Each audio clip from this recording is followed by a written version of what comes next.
Right. Now, just a couple of things because we're just changing it up. Sorry. I am loving the flag and loving the pattern. However, I do not have the patience for this sucker tonight because the part that we're into are these little wonderful flowers, and it's just not. I don't have it tonight. My patience is not there. So that's the first thing.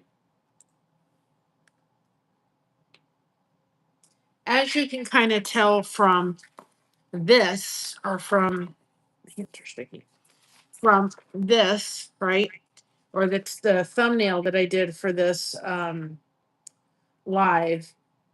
It was Josh's grandmother's 97th birthday. Um, and when the joyous thing happens, she will be a great grandmother. So we are going to hopefully see her and my mother-in-law on Saturday. We try to do that with her and my mother-in-law. They live in Cincinnati. We live about 3 hours away, and we try to go see them. So this way, if we can see his grandmother and maybe have lunch or someplace, and we usually try to find a place about a half an hour away. And I think it's Dutchman we're going to this time. And it's in Plainfield. So that's what we're doing. And I thought I was going to do this for her for her birthday and bring it to her on Saturday. And I really totally forgot about it. So what I've decided to do is take a break from this, come back to it on Thursday, on Tuesday, and we'll hopefully at least finish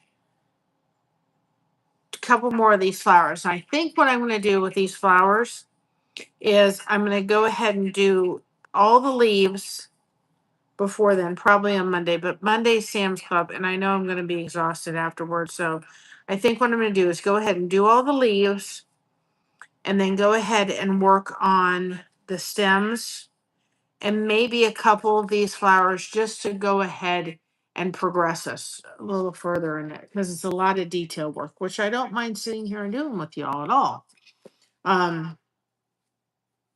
But we've kind of picked out the way that the flowers are going to go. So I will put these fabrics aside with this and this, so I don't use that. So I may start working a little bit on there so that when we come live on Saturday or Tuesday, we've got some of this kind of done, that little stuff. You've all seen how it's done, but I may get it to at least getting maybe 1, 2, or 3, this little section done here off camera, and then finishing the rest with you all. So anyway, that may be what I do just because it's a lot of detail work. And usually when I get done with Sam's Club, I'm done for the evening. I'm done. But I wanted to do this cross because I'd like to give it to Grandma as a birthday present for her on. I gotta get this off. Hold on a second, guys. Birthday present when we see her. I just thought it would be nice. Something for her to try to get all the cords so you guys don't see all the cords. Whether it works or not, I don't know. And we pick this up. There we go. So you don't see that black thing either. So I've got the cross. This is the pattern. If you're coming in here, say hello. You can do hashtag blessed in the chat. And also, this is the fabric list that we're working on, and I will continue to add on. Some of it is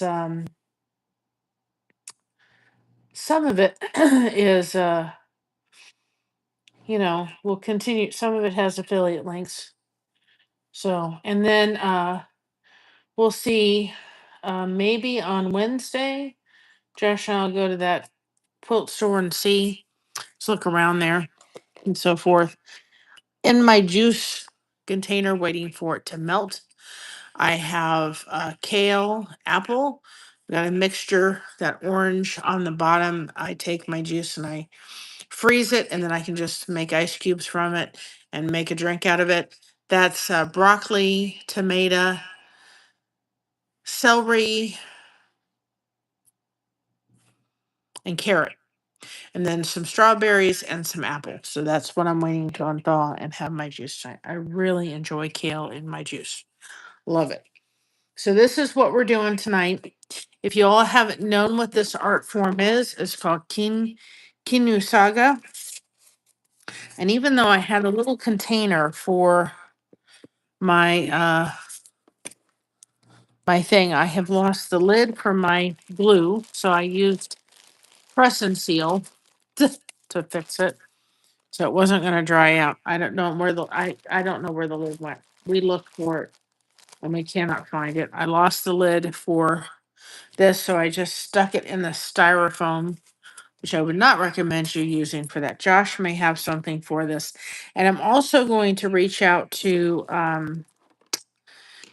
uh Fiskars. I'm gonna go ahead and email them and see if they have an extra. There's not a replacement lids, and they for protectors, and they should actually sell them. I have a little container, and somehow I thought it put in here, and where it went. I mean, I have lifted up everything. I have moved everything. I cannot find it. Um, but I'm going to make the suggestion that they make the protector. What else do I need? The protector a different color than nice. The protector a different color than clear, and maybe make a better one, and be able to high TDK, and also make it so that um you can get replacement coverage for them because they're very easy to lose. So we're making this pattern. We're still working on our flag, but I need to put that aside. I don't have the patience for the little flowers till Tuesday. I have to take a break from that one. That's the first thing. Another thing too is we are meeting up with Josh's grandmother and mother on Saturday. It was her 97th birthday on the 15th of June. So I wanted to make her one of these to give to her for her 97th birthday. And so I thought, let me go ahead and do this real quick. It should be easy peasy compared to that. And then I can go ahead and put this pattern on the merch store. This will be the first one that will be up on the merch store for $2 if you do want to purchase it. So, and 50 cents of everyone, hi the riches, 50 cents of everyone that is sold goes towards our shoe boxes that we do every year. So we're going to be doing that with this. So we're going to do something good with all these. But I wanted to do this for her, and we still have, like I said, the flag, which we will finish up on Tuesday. I may, like I said, get some of these done, the detail work done prior. I will not be going live tomorrow because we have Sam's Club, but I'll maybe get some of this done so that we can make it really easy to finish this on iFire, so we can work on finishing the rest of this on Tuesday. So that's my goal. I may do some of it off camera, but y'all get the gist of it. And we decided which fabric we're using for the flowers, so we're pretty cool. Now, Josh's grandmother's favorite color is pink. That is her ultimate favorite color. So we're going to try to stick with pink for this. Oh, I found the cap for there. Well, that's wonderful. Maybe I'll. Now, why couldn't I find it before? But I am going to write to uh, this Fiska. Probably said it wrong. We're taking a break from the cross because that is very detailed flowers that I just don't have patience for tonight. Um, and we're making a cross. This is what we're making. Um, and like I said, Josh's grandmother was turned 97. She is a great grandmother, soon to be. Not only one, but she has another one on the way sometime at the end, probably around Christmas or June of next year. So, um, but I wanted to make one for her, this one for her birthday, and we're gonna get to see her Saturday. We try to get together for lunch with her and so forth. And so I thought I need to work on this real quick, and this will be easy peasy lemon squeezy, right? After what we work on, and then on Tuesday we will finish up the flag. Kind of just a little break. Just I don't have patience for flowers. But grandma's favorite color, like I said, is pink. So we're going to be focusing on pink. Now, what I think I would like to do is Christina, when we were tie dyeing some of the, or making face mask for the C plus thing that happened, this would be pretty too. It would be pretty. C plus math thing. We tie dyed a bunch of stuff, and I found it and I thought, well, these are bandanas, we can use these up. So what I think I'd like to do find a pink one that I like, or that we like, and be able to put that in here, and that'll be something that I thought it would be nice to just put a piece of fabric from that in there, because that is coming from her great granddaughter. So I figured out that would be something. And even though this is here, we did that with bleach, and I'm sure I did it. I'm trying to pick one of these.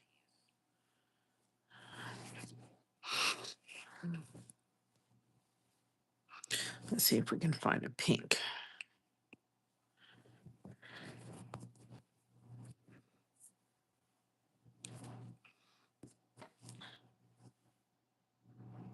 I kind of between, I think we're gonna do like this little section right here. That's pink.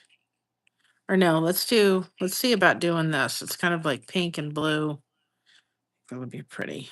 Let's look at that one. I between I had the idea in my head, and I also went in Canva and did it. So between Canva and me, we did it. That's how we did it. Like I said, I know I tie-dyed this and bleach, and I know Christina didn't have any hand in that. So, and it is raining outside, so, or it was raining. It's kind of doing what it's doing. So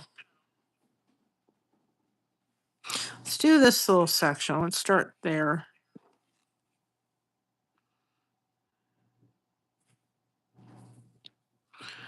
Maybe.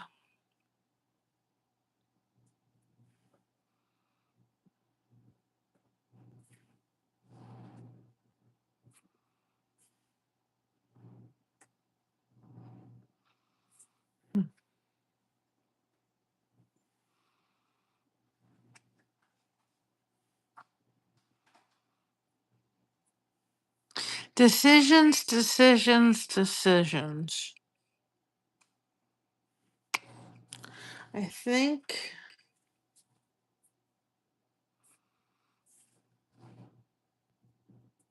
And I have my pattern here. I'd recommend people keeping their pattern so they can see it, and if they have to make a decision, they can make a decision.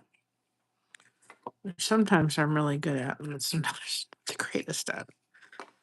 All right, let's do this. Let's start off here. This is where I'm going to stick it. And I think we'll do kind of like this pink right in here. It's like a nice, pretty pink. We're going to do that.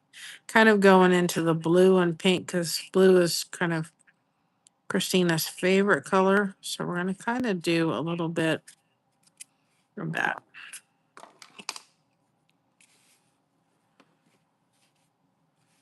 It's kind of got a little bit of Christina's thing, but I just thought, and these are just bandanas that we dyed, and we don't need them for face masks anymore. So I thought, well, I'll just use them for this. I would just really like to have a little bit of Christina on there because that's her great granddaughter. Just a little bit of blue. I'm going to try to go kind of pink.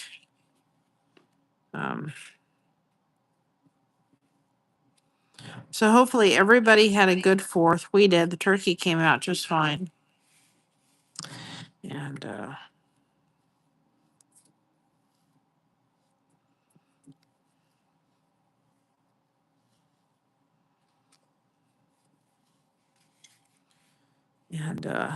we got the neighbor across the way had fireworks, so I was able to take you all outside yesterday and be able to show you fireworks without having to go anyplace. It was nice.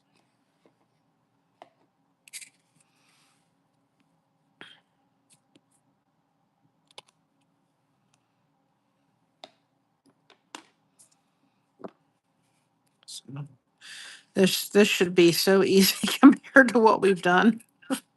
We got to still focus on the blessed one. And I have Josh cutting a couple of these out because I would like to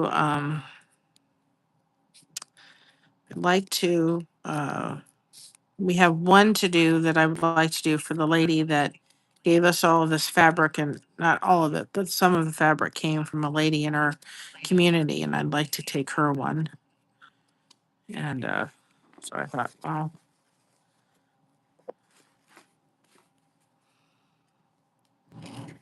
And then our stuff to try our frames is coming, so I figured this would be a good test for the frames to see how that's going to work. I'm just cutting in the back so that we have a place to kind of put our ends and tuck them.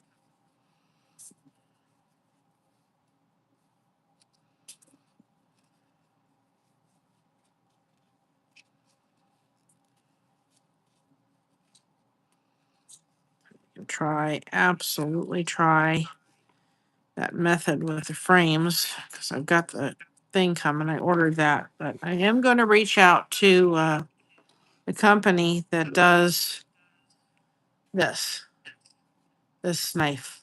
I can't say it right. I know it's not coming out right. And ask them if that was a recommendation. They could please either send me one.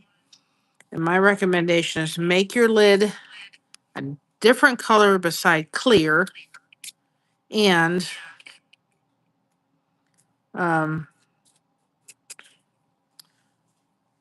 make that piece available so people can order extra, because apparently you can't order extra, which doesn't make any sense.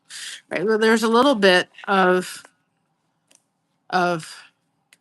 piece of artwork that her great granddaughter did. I just thought it has to be on there somewhere. A little bit of blue, which is Christina's turquoise and all that. That's her favorite color. So, and I'm going to make the cross probably solid.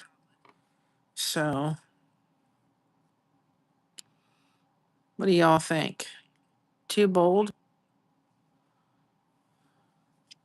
It's really pretty. Maybe on the other opposite side instead of putting it on top of there. Maybe kind of find the pink section. She loves roses. Maybe kind of have that kind of be up there.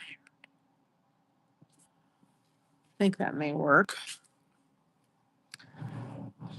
You know, the hardest decision about this whole thing is finding the fabric that you want to use. That's the hardest part of this whole thing, is finding that.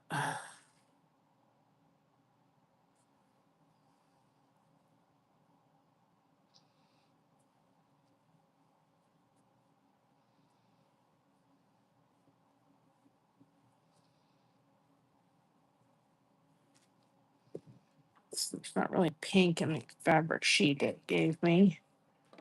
So let's pull this up. Oh, stay. My fabric is wanting to, probably going to use the sparkle white for the cross. That's not white. It's not white. Let's see, pink.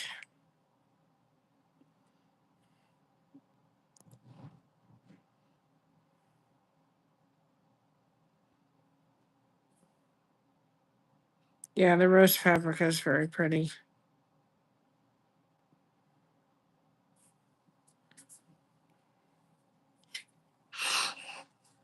There's another pink one I kind of like. That's just too bright. Too bright.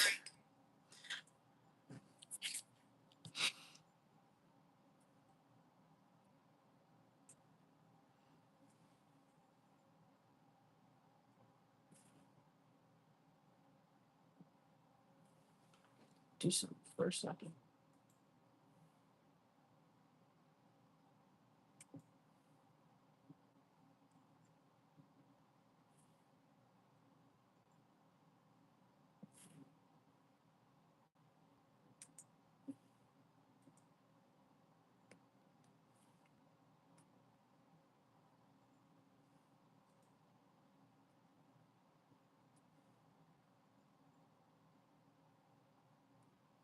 Oh, I just saw your that artwork. That is so pretty.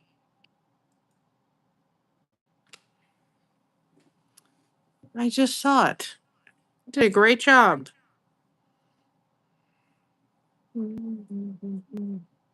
Got that song in my head. Coming to America. Don't know why. Probably because it's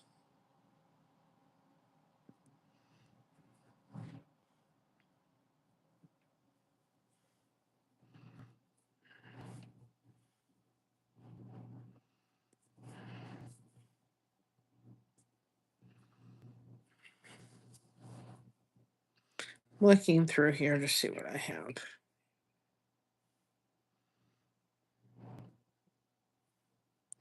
Trying to find blue or pink. Ooh, this would be pretty. It's a little tinier, but we could use this. That's absolutely, that would be that's very grandma. Very grandma.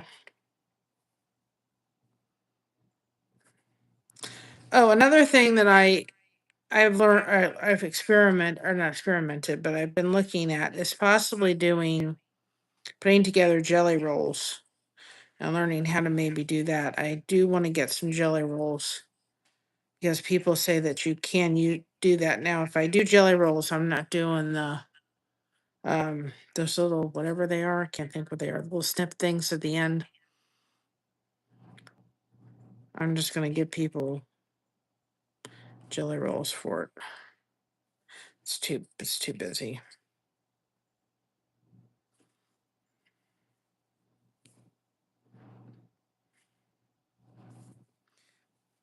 I know we should have worked on the flag, but I needed a break.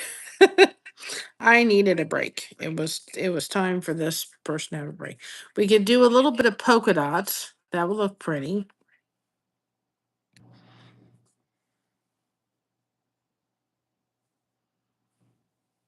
Could do kind of this, and then I'm just pulling out all the pink ones.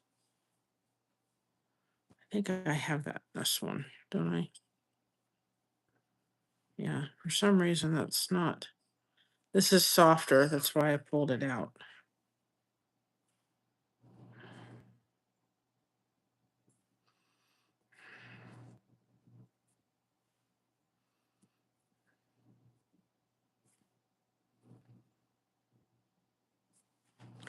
I'm just pulling out some pinks. We may not use this, but I figure out I'll pull out the pinks. I've got the fan running because it gets too hot in this little corner.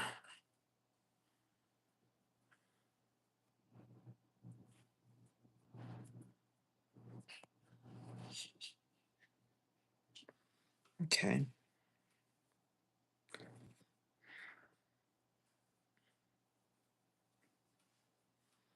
Now we need to find some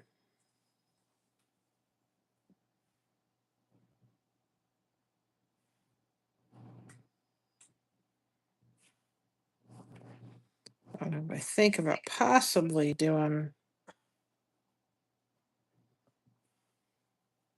even though this is not pink. Nah, I don't like that. I was thinking of that, but I'm like, nah, I don't like that.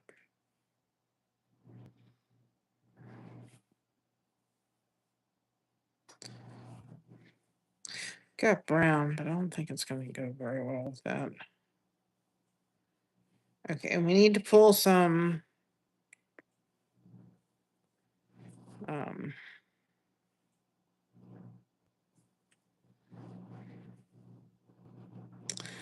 I hope I sleep tonight. Yeah, I agree. But I want to get some solid ones now because we can't just put prints. It'll be too overbearing. And then in the middle, I think we're gonna do white, sparkly white, or there's a pink. I'm just pulling all the pinks out because there's not really anything that I see in her collection of stuff she gave me that'll work. I mean, I could use the tie-dye one too. I mean, I just wanted to make sure that, I mean, I could use this even though I was the one that did it. It wouldn't really matter. But I could use this. I just wanted a little section of what Christina had done. So I'm just going to pull out all the pinks so we don't have to. May not use all the pinks. I did not like that. Oh, I like that pink, but I don't think that's the pink. It's more like a salmon pink. It wouldn't go with the theme we're going through. Or that's not it. More like this. She's more like this kind of pink.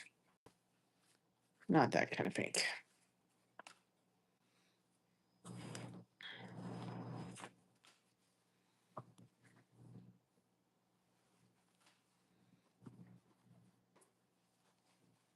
That's a purple. So I do that, but okay.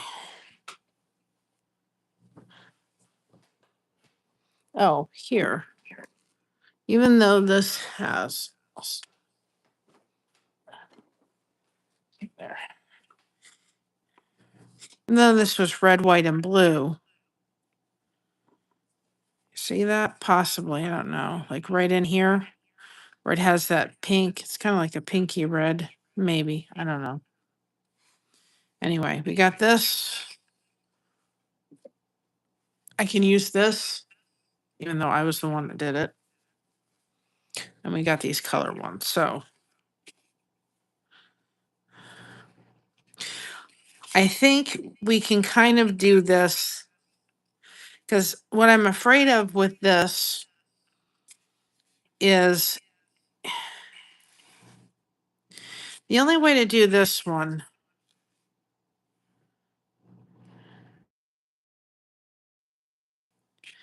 is kind of make it so it's not like this little section like here, like this, where these two roses are kind of at the end, possibly, or kind of like this, where it's got this rose kind of, it wouldn't be all the way.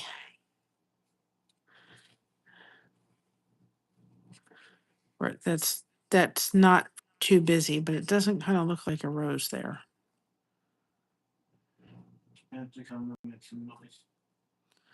Okay. Another thing to do is kind of do it kind of like this. No, it's a turquoise rose. It has a little pink in it. And I kind of like that, kind of like to the side. Would be pretty. That's not too busy. That's not too busy. Has a little bit of pink. I kind of drape it this way. That would be really pretty, kind of right there, kind of in the middle. Needs to be in the middle. So that would be really kind of pretty on the side, possibly. Okay, let's do that.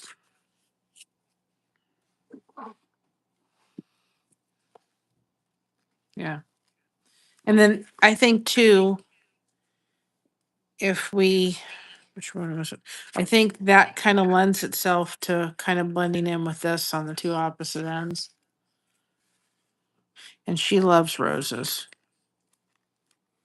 It's her favorite flower. So is her grandson, which is my husband. But you know, I don't know if she's going to be around, but I mean, I'm thinking, how blessed is somebody in life? She's 97.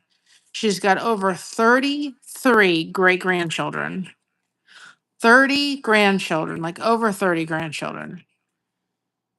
She has one great grandchild coming, another great grandchild coming sometime at the end of the year or next year.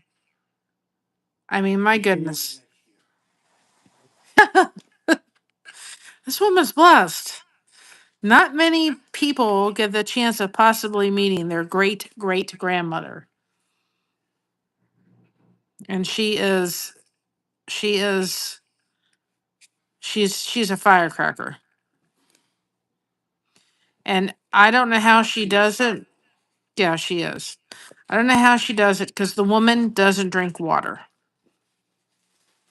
She lives on Dr. Pepper and God. I'm not joking. She doesn't like water. She will not drink water. She has been. Potatoes either. She doesn't eat mashed potatoes. She has been in the hospital because she won't drink water. She doesn't like water. Now, when Josh first came down to live in Florida, he was not a water drinker. He was a soda drinker. 3 liters of Mountain Dew a day or a week. Now he drinks more water than I do. I drink more water than a fish does. Yeah. But his grandmother will not. His grandmother will not drink water. She's just not a water drinker.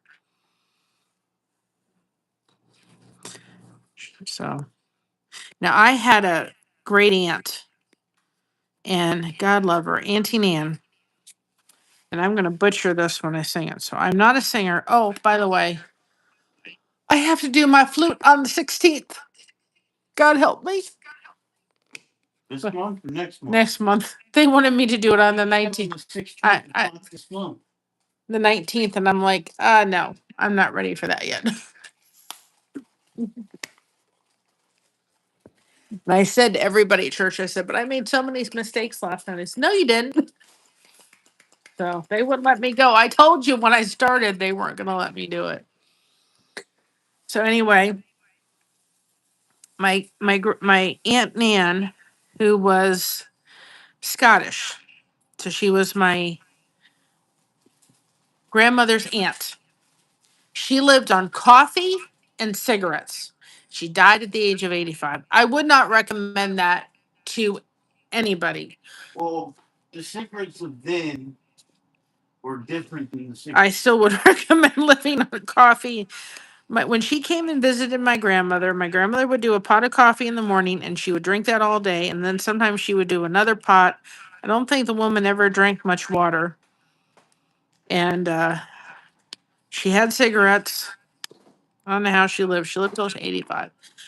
I said to myself today, we were at church. I said, I'm just so harsh on myself. I'm so critical. Like I look at everything. I'm like, it's not perfect enough. And my dad was that way. I'm very detail oriented and I want everything to be perfect. And I heard every mistake I made and everybody at church was fussing at me. You did beautiful. We can't wait for you to do it again. I'm like, really? Really? So anyway, but she used to sing and I'll never forget it. And I'll probably sing it to the dismay of my daughter, who thinks I don't have a singing voice, which I admit she does singing a lot better than I do. And but my Auntie Nan, who came from Scotland, used to swing me. My grandparents had a house, and in the backyard, it was like there was a row between the houses, like a back section, and they owned the property back there, and there was a tree, and so we had a swing hooked to the tree. And so she would come back there and she would swing me, and she would sing this song: "Swing me up a little bit higher, Obadiah do. Swing me up a little bit higher like you used to do. Swing me over the garden wall. Swing me up so I will not fall. Swing me up a little bit higher, Obadiah do." And her raspy, smoky, coffee voice. And I still remember that song to this day. And I probably will sing it to some little one eventually. But she used to sing me that song.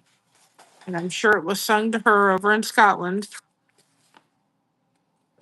But I don't have a voice. But that was the song. Swing me up a little bit higher, Obadiah do. And I wanted her to sing it to me. I asked for her to sing it to me.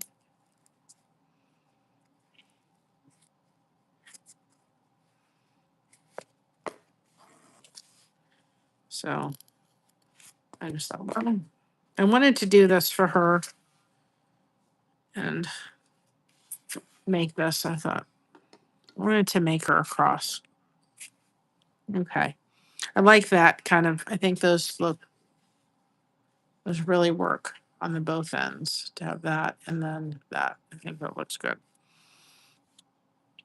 Now, let's go ahead and do the cross, which I really think we need to do the cross in the sparkling white, because I think it's gonna, right? I think the white sparkling is gonna be the perfect thing, because it's gonna help to, she likes a little glitter. Yep. That was the song. And my grandmother, God love her, I don't know. My grandmother was not someone, now she would say I love you to Christina. And she said it to me when I was young, but when I got older, she didn't say I love you. I say I love you every time I leave somebody or get off the phone with them. It's just, I love you. It's just something I do. But my love language is words. So that's why I'm kind of directed in that path. I'll have to get more of this at Walmart. I mean, this is a lot of this fabric. A lot. So I'm gonna be there for a while. But when she had broken a hip, she was in the hospital. She was getting moved to hospice in another hospital. And I just knew that probably that was going to be the last time that I got to see her, possibly. They had, she had polio. So between that and between taking care of my papu with MS, she really did not have the arm strength to recover from, yeah, I will put this pattern up on the website. She didn't have she didn't have the she didn't have the strength to recover from a broken hip. And by that point she was 95 years old. So she was ready. She was talking to, she's calling out for her mom and her dad, and she was done. She just didn't want to be here anymore. She was done. So they did have to repair her hip because she was going to be in so much pain if they didn't do that. So we were at the place, the hospital, I'll never forget it. I said there and I said, I knew that she was getting transported to another hospital, I think, or another section. No, she was getting transported to another hospital, I think, and for hospice, where her doctor that had taken care of her all those years was there. He was just wonderful. And, and, I remember the doctor coming in to see her, and they put those like compression whatever things on your legs, and they were really bothering her. She just didn't like them. She wanted them off. And the doctor came in, and I was talking to the doctor. I said, "Those things are to come off her legs right now." And the doctor was like, "Oh, we can't take them off." I said, "Oh no, you're going to take them off." And the doctor just looked at me until my mother called and got a hold of her old doctor that took over. And Dr. Kravitz was just a godsend. And she was so happy to see Dr. Kravitz come in. And he had moved from practice to hospice taking care of. And later on, that doctor said, her doctor that had been taking care of her after Dr. Kravitz kind of moved practices and couldn't take care of her anymore because of it. And he said, "Well, we have to give her a chance." I said, "This woman is done.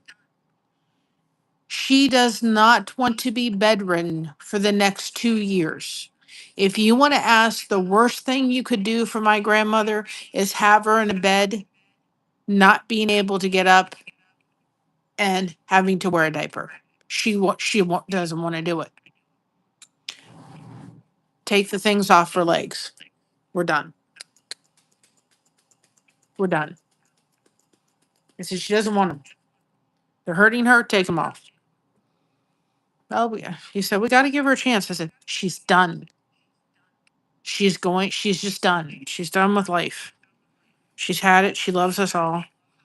But anyway, when they were going to transport her, I just knew. I knew the next time I saw her, she was going to be asleep and be heavily, you know, you know, given comfort care at that point. And so I said to her, "Nana, I love you. Nana, I love you." That woman would not utter the words "I love you" out of her mouth. She's saying "I love you" a bushel and a peck, but she would not say "I love you." Now, when I become a grandmother, I can tell you that little one will hear "I love you" out of this grandmother's mouth more times than he probably wants to hear. Not only that, that little one's going to hear "I love being your yaya," not just "I love you." He's going to know that his yaya or her beyond measure. And, you know, it's just, I just thought, "Nana, you're coming out of this world." Yet she looked at my daughter and told her "I loved you." She just wouldn't do it with me. And I know she did. I know she loved me. She just couldn't say it. She could say it to my daughter, but she wouldn't say it to me. She wouldn't say it to her own daughter. So that was one thing my mother grew up with. She grew up with saying "I love you" and having a very open relationship and talking and, very different than my grandmother. But my grandmother was raised in a different era and a different time. But I'm telling you, she was a tough cookie, and I'm some part of her. I'm also some part of my great grandmother too. My great grandmother Lizzie, and I've told this story, but if you're new and you haven't been around to hear this, my great grandmother and her little infinite wisdom, uh, she was tough. She had to be. She was a tough cookie. So she was taking care of a golf course for somebody, and in Scotland. And so she was taking care of it for a little bit. They were on vacation or something like that. And all these men were coming off the fairways. Hi, Rudy. 72. And we're all coming off the fairways. And so she just waited very patiently till all the men came off of the fairways. And before they had come off the fairways, she had gone around this little area, this little spot where they were coming to have a drink and maybe have a sandwich or so forth, and collected all the spittoons. She looked at every solitary one of them after they all came in there, and she said, "Now, gentlemen, before you answer this question," got strings on me. She said, "Before you answer any one of this question, please understand, I know each and every one of your wives. And I'm going to go meet each and every one of your wives and ask them this question personally." So, she knew, and my great grandmother would have done exactly that. She would have gone to each one of these gentlemen's wives and said, and asked this question. And so she said, "I know each and every one of your wives. I will go ask them personally myself." And I think I know Lizzie had a reputation. Nobody messed with Lizzie. And so, anyway, she said, "How many of you men have a spittoon in your house?" Not one raised your hand. Not one in there raised their hand. She said, "Well, if you don't have a spittoon in your house, you don't have one here. I'm not cleaning them out, and you'll just have to deal without them."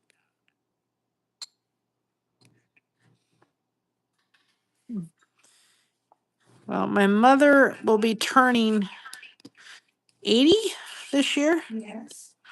So my grandmother, yeah, but and Josh's grandmother's in her Josh's mother's in her 60, in her 60s. Okay. So anyway, she was a tough cookie. Nobody messed with Lizzie. And I think I have some of her spunk. My grandmother did too, but I think somehow it went by my mother, unless you get her upset, which is not very often. My mother is the most peaceful, quiet little woman over there. And then, except if you get her upset, boy, oh boy, watch out, world. I try to warn you when it's coming. I have a lot of patience with them. Oh, yeah. My dad learned that the hard way. My dad, you would have got along with her good. Oh, she had never, my great grandmother had never met her brother in law. Was it Howard? Gordon. And so he had come down, he was on naval or reserves, and he had come to Scotland. He was in the war. He was on leave. And so he was coming to visit. She had never met him before. And he came downstairs. And the first impression that he got of his sister in law was this. She just looked at him and she said, "So, Gordon, when are you going to get all cleaned up and shaven and so forth for breakfast?" He said, "Oh, when the spirit moves me." She said, "Well, the spirit better move you awfully quick because you're not getting served one piece of breakfast around this house until you go upstairs, get dressed, and get cleaned up." He didn't say one word. He turned tail and went upstairs and did exactly what she said. I thought, my goodness, she was a tough cookie. She had to be, but we just had breakfast. Very funny. So anyway, that was my great grandmother. I think I have a little bit of her determination and her spunk and her spirit Christina certainly has it. My grandmother had it. She had a very dry sense of humor. There was a caregiver that my grandfather had, aide that would come in and help my grandmother a couple of days a week, come and get him changed when my mother wasn't there and get him ready for the day. And so he had left, or he'd come in the morning, and they were trying to get a shirt on his head, and they couldn't get it on. So my grandmother, in her Scottish little dry sense of humor, said, "You know what, George, we're just going to have to shrink your head." Well, the next day, this next time the aide came in, there was my grandfather with a TENS unit on his face because he had tic Delarue and TMJ. And so the aide he was just as quiet. He was Haitian, which didn't matter, but he just was quiet, nice gentleman, everything. And they loved him. He was really a neat guy, very quiet, come to do his job. And he just looked at my grandfather, and my grandmother, without missing a beat, just looked at him and said, "I told you I was going to shrink his head." That was my grandmother. My grandfather was just he had his disabilities. He smiled, he laughed, he would give the shirt off his back. He was just the most amazing man I've ever met in my life, honestly. Um, and what a special papu I had. And I was not his biological granddaughter, but he treated me just like blood. He was my grandfather. He was my papu. And he just had this most amazing laugh. And, you know, I miss him every day. And when I have trouble getting up with my fibromyalgia, I just think, okay, Papu, you had to get up with a lift and you had to do this. And I remember one time I was spending the night over, and I had said to my grandmother, "Why don't you go in the other room and I'll stay with Papu? And that way, if he needs anything in the middle of the night," I was probably like 10 or 11, something like that, "I'll take care of him and you can sleep." Because in the middle of the night, if he needed a drink of water, if he needed his nose itched or whatever, he would have to call on my grandmother. Well, I was sleeping in my grandmother's bed, and he woke up with a tic Delarue pain, and he was just crying, which I did not see him do very often. He was crying, and he just woke up screaming. My grandmother came running. I didn't know what was happening. I was scared to death. I had never been around when that had happened. And he's crying. My grandmother's trying to calm it down. And he just looked at me in the mix of his tears and he said, "I'm really sorry I scared you." And I thought, here he is in excruciating pain and he's thinking of somebody else. He was an amazing man. And I have lots of stories to tell somebody one day, for sure. And I couldn't have asked for a better one, even though there was times in my life you know, that I was kind of saw other people with their grandfathers and he couldn't do what another grandfather could do, but he taught me so much and I miss him. Christina she was about a year. I was 2 weeks pregnant with her when he passed, and she was in that room with me when he left this world.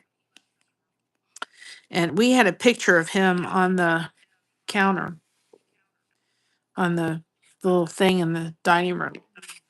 And, I never really said that was Papu. She was probably about a year old. She just looked at that picture, just said, "Papu." I said, "Yeah, that's Papu." I mean, She just looked right straight at the picture, said, Papu.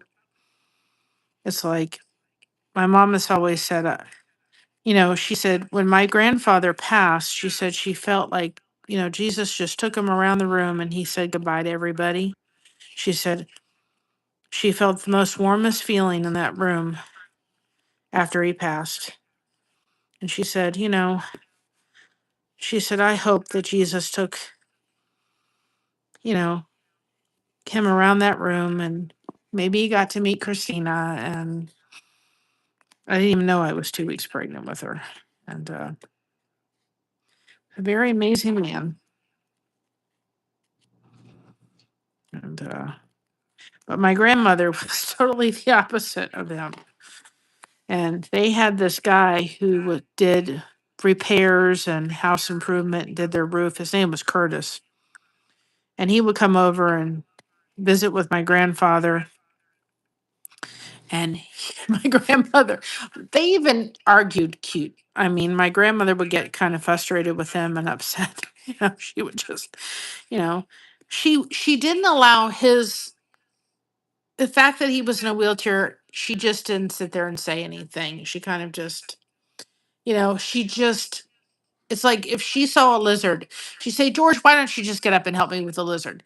You know, she didn't make him feel like a crippled person. She just took such loving care of him. That's why he lived as long as he did with MS. And, but, you know, Curtis would purposely get them in an argument. He'd sit there going, I love it, I love it, I love it, because they would argue cute. And my mother was over there one time, and Curtis said, now just watch. They're going to start fussing at each other. And he said, your mother's going to go out. She had these planters out by the pool, and she'd start plucking weeds because she was frustrated. Oh, my grandfather would just laugh. I mean, he was an amazing man. For those that haven't heard the story before, I'll tell it. If I'm telling stories I've done on this channel before, there's people that haven't heard it. We went to Epcot about every 2 years, or Disney. We lived in Florida, so we would go every 2 years. We would stay at the Polynesian Hotel. We would rent a suite, which meant that, my grandfather, they had to get a hospital bed for him and all that kind of stuff, and a lift and everything. And so it would take me to Disney World. And my grandfather enjoyed it just as much as I think everything else, or, as much as I did. So we went to Disney, and some of the rides, like Small World, was wheelchair accessible. But the ride with the big golf ball at Epcot was not. That was not wheelchair accessible. But he was determined. Determined. Oh, I love that. I love the sparkle on the cross. Got to get more of that fabric. I've got to get it in the turquoise too. Because I think when we do the goose, yes, do the goose. Where's the goose? When we do the goose, wherever my goose pattern, we do the goose, there's like water. Because I was thinking what we can use for the water. I have to go get it at Sam's Club or Walmart. I'll tell you why. So, where's my goose? We do the goose.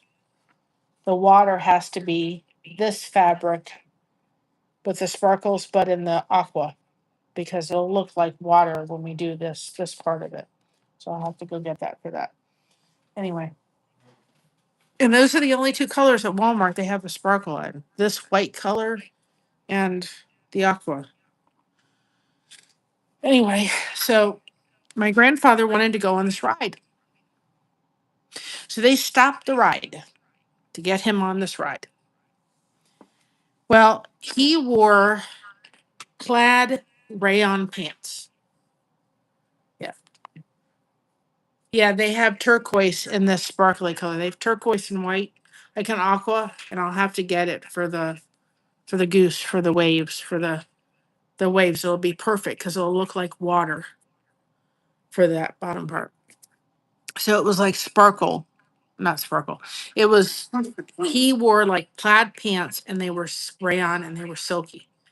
Partly because he had, of course, he had, because he was a quadriplegic, he had things that he had that other people don't have. And so by wearing those pants, it kind of hid certain things that he had to wear. And so they stopped the ride. They put him on the ride. Two men lifted him up and they thought he's dead weight. They put him on the ride. My grandmother was in front with me. My dad and my mother were in the back holding this man up as he's sliding down the seat slowly but surely. My grandfather is having the time of his life on this ride. Well, he gets off the ride, and they thought the two men that lifted him up thought he's just dead weight. No problem, right? He ended up having a spasm and got straight as a board because of certain things he had to wear as a quadriplegic. He wasn't wearing any underwear. Pants went down. He's laughing. He's just going, he's absolutely laughing. My grandmother is having a fit. And so his pants went down. They finally got him in the wheelchair. My grandmother's, we're going right back to the room. I mean, and he laughed because of the fact that he was in a wheelchair. His whole body would just move. He is laughing and just he thought it was hysterical. My grandmother did not agree with his little bit of sense of humor. And we're trying not to laugh. She's telling us to be quiet. It was too funny. It really was. It was a riot. I don't know if I should do that or think it was a riot. I was just like, I think if we do that, then we can kind of do that maybe. Well, I think this will be good. Let's do this next section. And I did kind of piece together, I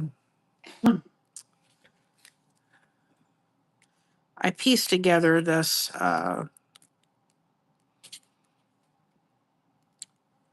the whatever this stuff is, this 3 ml stuff, because I thought this piece is I wouldn't recommend.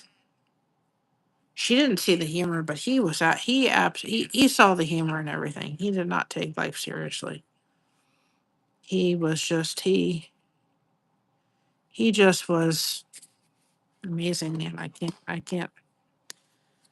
The one thing is, one of these days, hopefully a long time down the road, I'm looking forward to the day when I can walk heaven's streets with him. That'll be a day, but that's hopefully way down the road, but still, I think it would, I think that white near there is. And I think we're going to put a solid pink on this side.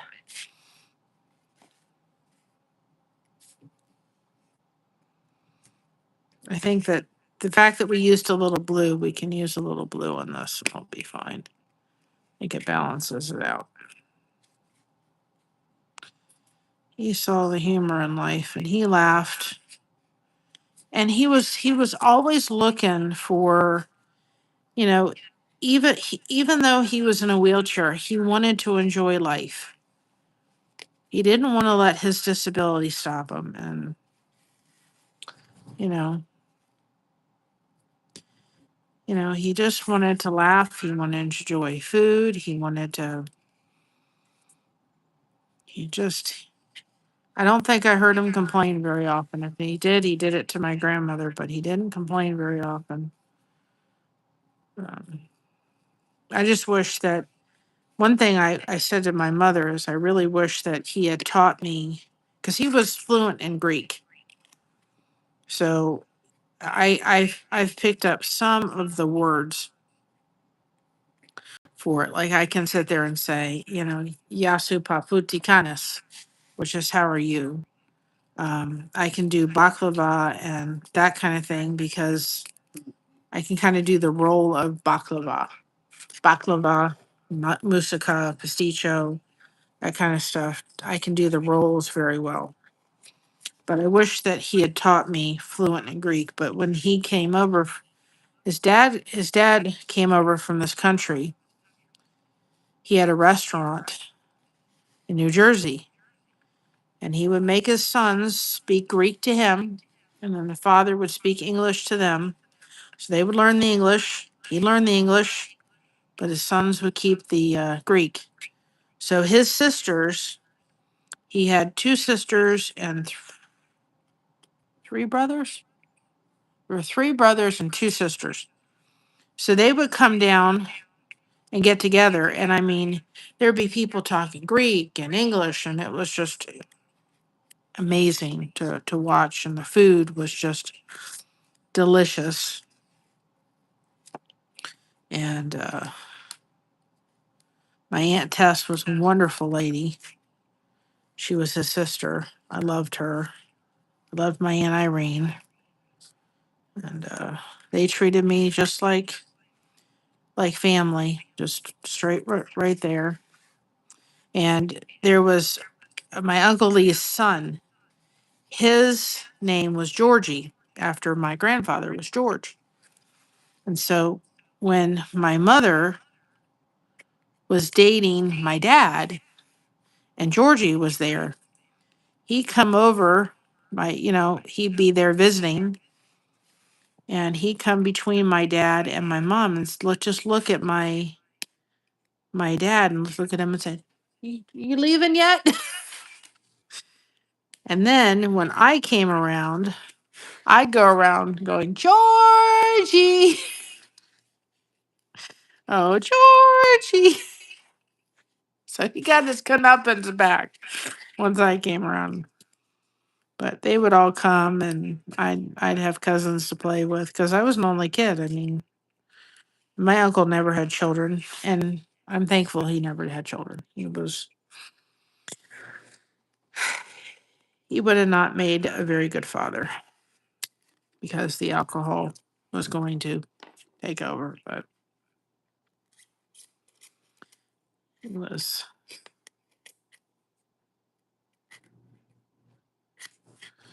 absolutely just a great experience. I had much more of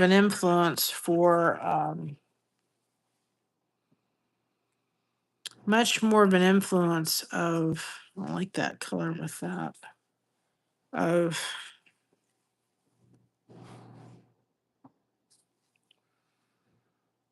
much more of an influence of Greek than Scottish.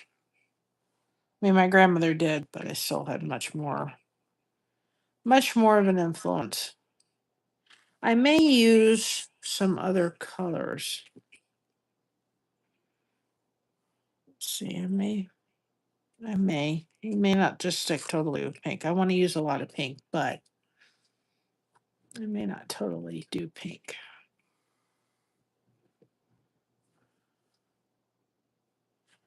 Wonder if, let me see this for a second.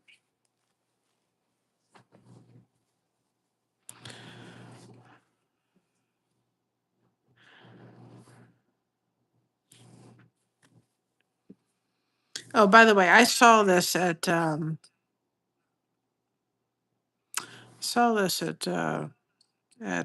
what was it? Walmart. I wonder.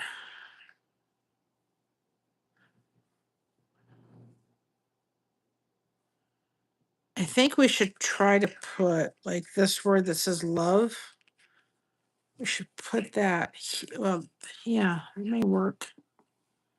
Possibly. It's not going to be.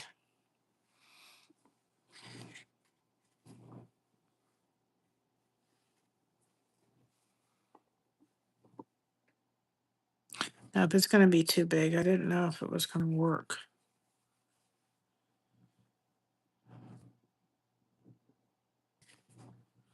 Nope, that's not going to work. The words are too big for that section. Let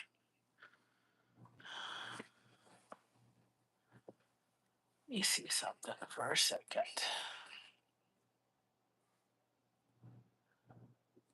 This kind of has. Wonder. No, I'm gonna find it. Find what I'm looking for. What it is, I don't know.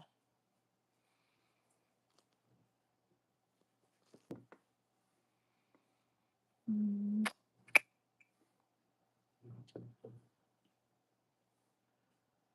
I just can't. I just can't wait to be able to tell all these stories. Because I just think we've gotten away from storytelling to our kids and our grandkids. I really do. I think we just kind of gotten away from it. We don't tell. You know what? I think I'm going to use that. We don't tell like we did. That's not going to be the right pink. Let me see.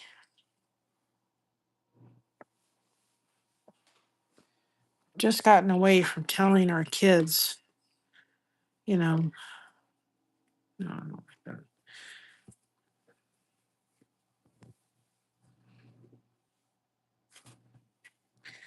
Kind of like this. This lighter pink. That's what we're looking for right here. That's it. I knew I'd find it. I just didn't know which way we were going. That's better. You need a busy one there. Can cut that part off.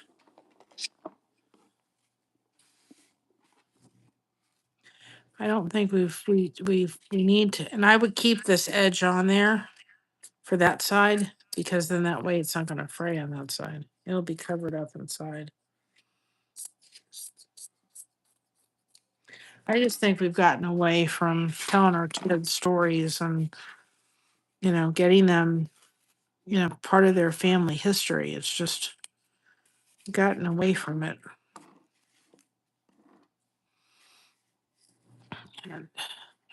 And I think we need to sit there and talk to them about about the history and where they came from and those stories. I just think I want to eventually sit down and do my whole, like, I don't know why I did such a big piece because I forgot the section does need to. I'm thinking I have to go down to the end and I don't.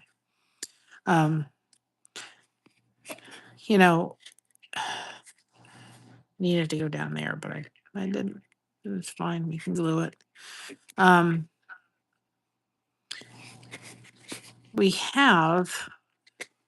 I'd like to do like the ancestry, but I have to do the ancestry that actually has like the international because my grandmother came over here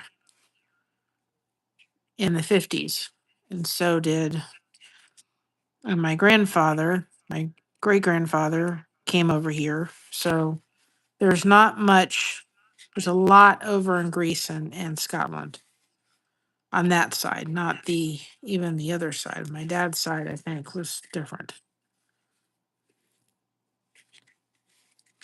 So I'd like to be able to actually have, like, I'd like to be able to do that one of these days.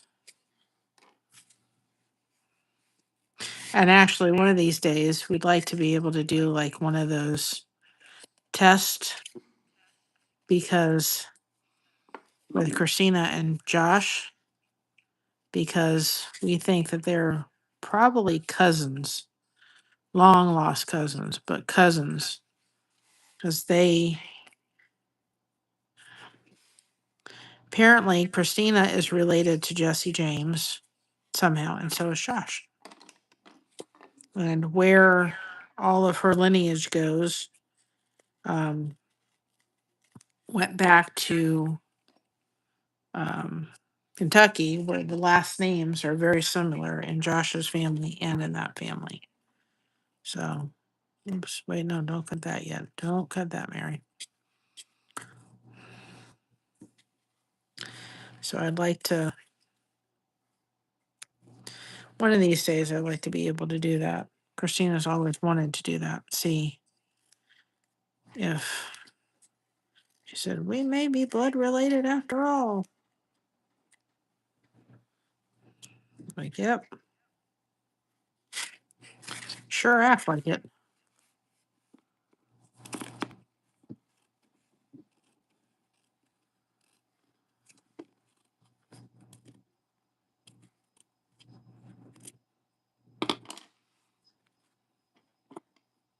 Yeah, genealogy test to see whether or not they're related.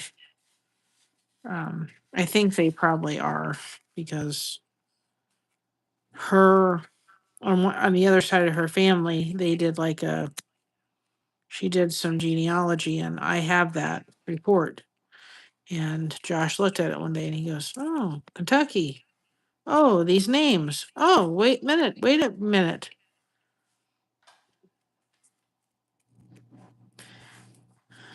You probably are." But one day. But if we all look at it, we go back to Adam and Eve anyway, so we're all related. We're all one big happy family.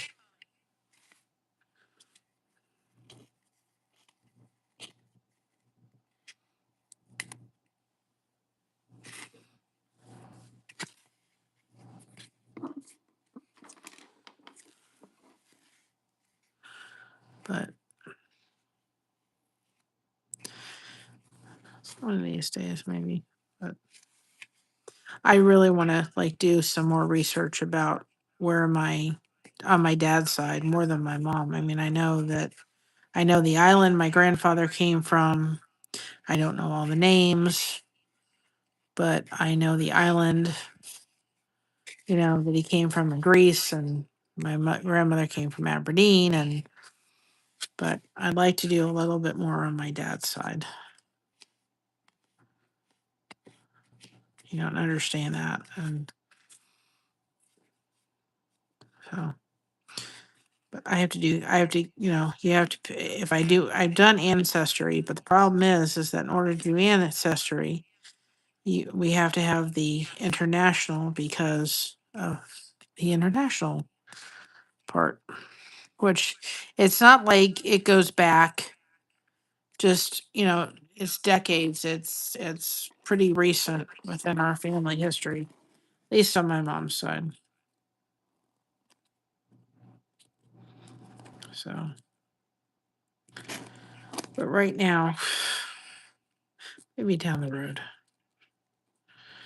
Got a lot of other things going on or trying to make happen.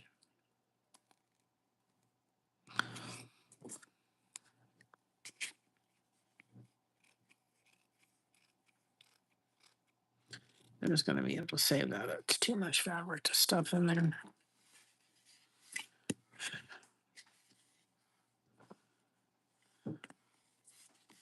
I hope I picked the right. These two colors seem to go together pretty good. Just didn't look right to put. You know what I could do with this one, which would make it look a little bit stained glassy? I think it would be pretty. Is I've got the string for it. I wonder if it would look. It may be really nice. I think it would be a nice touch. This would be a little extra work, but I think it would be nice. I'll test it in a second. Hold on. Good defend.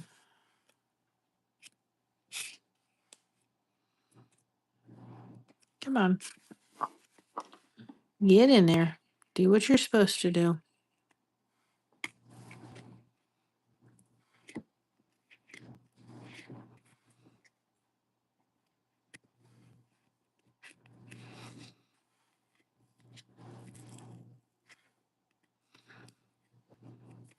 Come on. I think it would actually navigate itself to this. We'll see. Hold on a second. And we got to go down to the Amish country. We have to go to that quilt store I want to go to. Come on.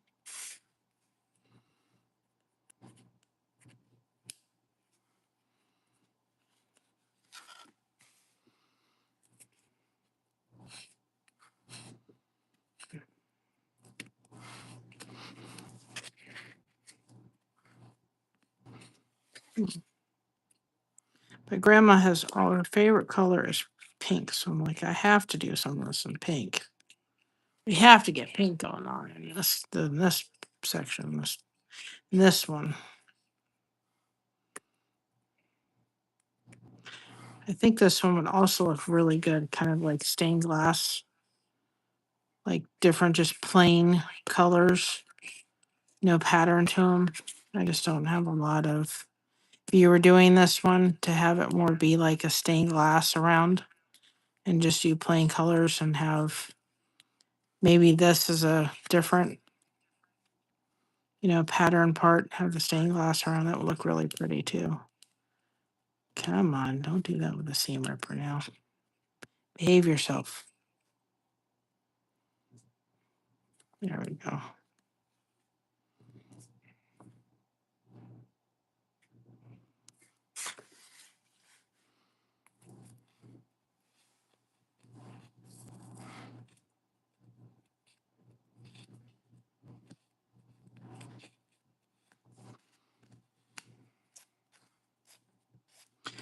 Almost thinking of kind of doing something similar, but because I got color that I'm trying to accomplish to be the pink, you can still make it look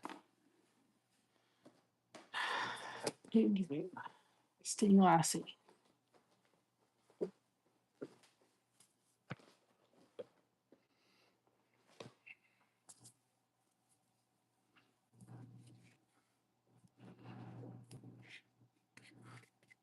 Almost kind of like lead, like the lead that goes in between. I think that would be pretty. It would make it, it would make it look like the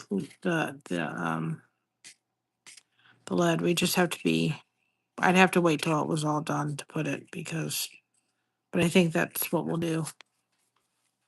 And they'll make it look like lead between it, and I'll separate the colors a little bit. I think that'll look cool. I have to get more of that stuff. I have to see what Hobby Lobby's version of that is. All right, on this side, go kind of in this direction. A little bit of plain. Yeah. I think that'll look really cool to be that stain color. And we're going to try, we've got a folding table in the garage. We're going to try to actually put a folding table over there and clean up that area. I did a live last night. I showed people. And then that'll look pretty. That color or this color. No, it's the lighter one. But making like a little area over there, cleaning up that little area, tidying up our little space over there so that I could put like a card table there, not a card table, but a folding table. I can set this up all over there, and then there's some shelving I can use. We can rearrange where Josh has his stuff. And then I could just bring out my office chair when I'm going to work, which I forgot to try this time. And then this way we could put the office chair there when I want to work and have everything set up over there. And then open the blinds during the day and you guys could see outside, but then Mom could have her table back. Just use an office.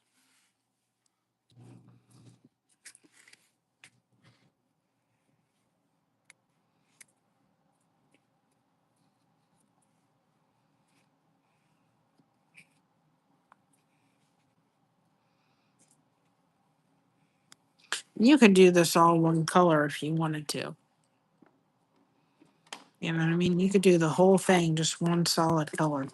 You don't have to do it in different different stuff, but you could. It's your piece. You do it however you want to do it.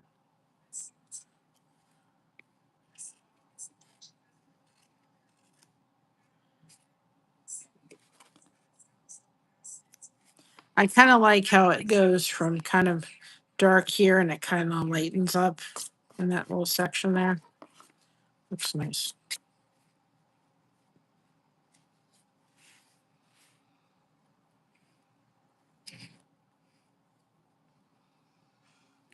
And I've got light in there I can use and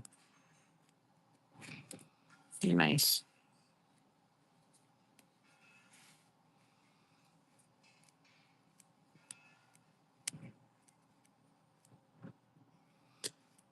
I think if you're going to do this, you have to do either, solid cross or whatever, because it would get too busy. If I had more colors to choose from, I'd have more stuff. But that's down the road. We're doing good with what we have. I'm so blessed. Beyond measure. Can't even begin to tell you all.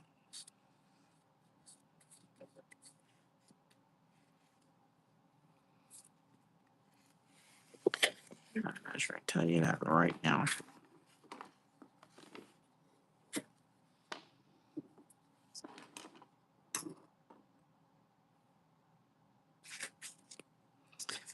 Well, but I looked at yours. I thought it was great. I loved it. I look at it and I'm like, I don't know if this all goes together, but I know Grandma will like it.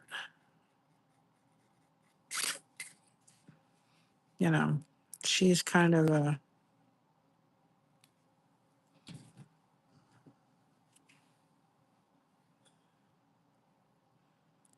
you know,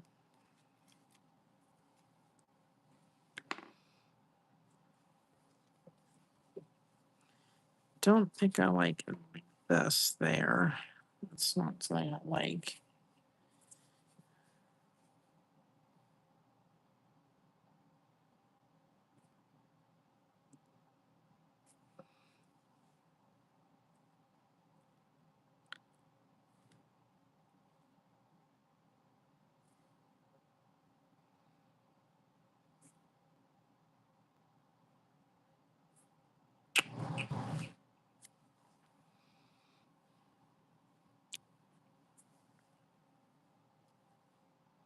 No, I don't like that at all.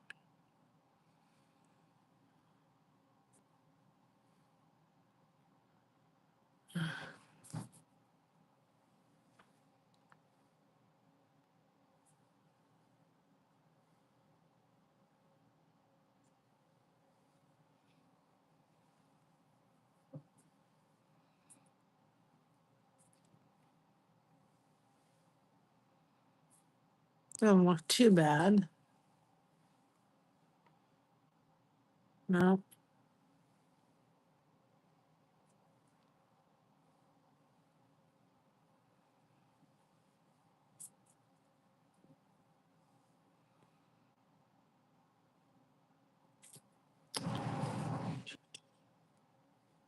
Taking a moment.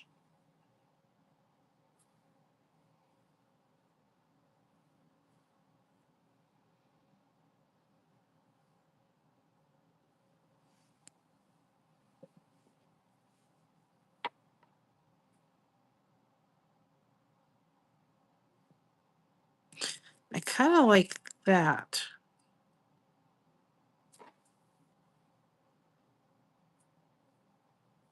Kind of has the blue. It softens it right there. I think I like that. We're going to use this little section because it just needs it needs something that's not going to be too in your face. It's a little bit more of this one from Christine.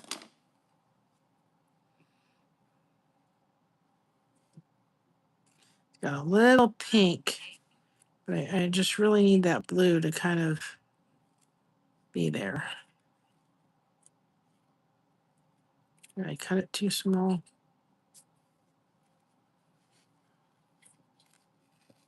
I'm not terribly worried because we're going to have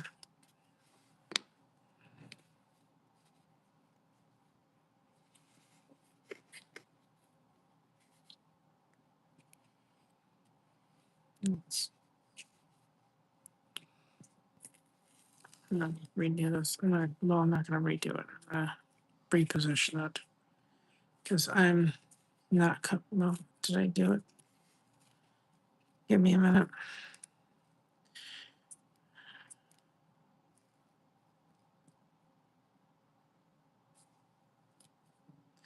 I kind of did it too short, but I really like that piece there, and I don't want to make sure it doesn't fray. I have to. I will tape it down, or not tape it down. I'll glue it down.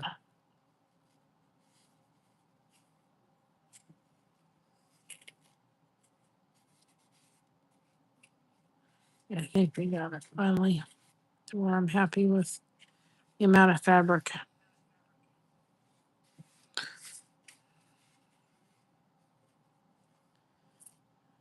Possibly. I really want this kind of coming down from here. It's not going to be enough. Nuts.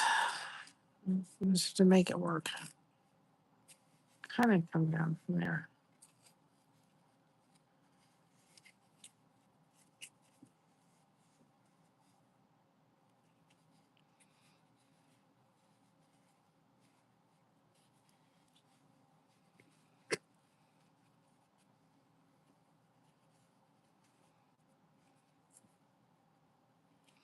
We'll be covering up the edges anyway with that stuff, so it'll all flow.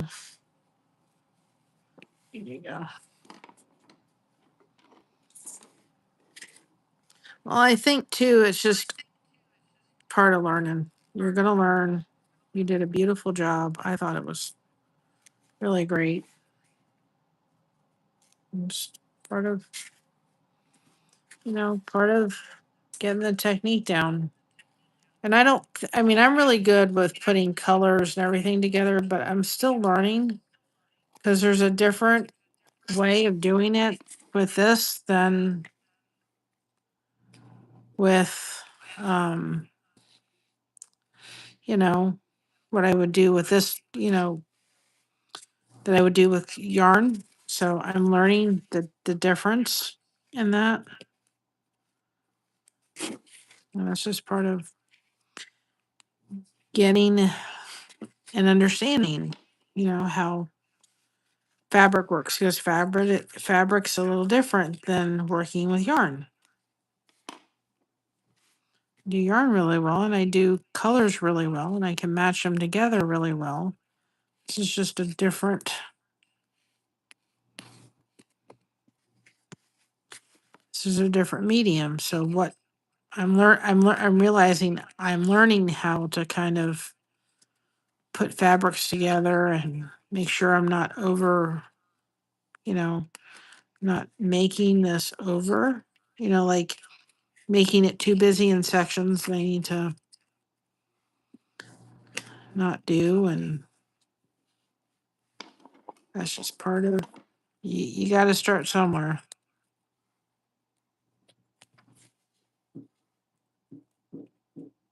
They're lighting fireworks off again. They're not done yet.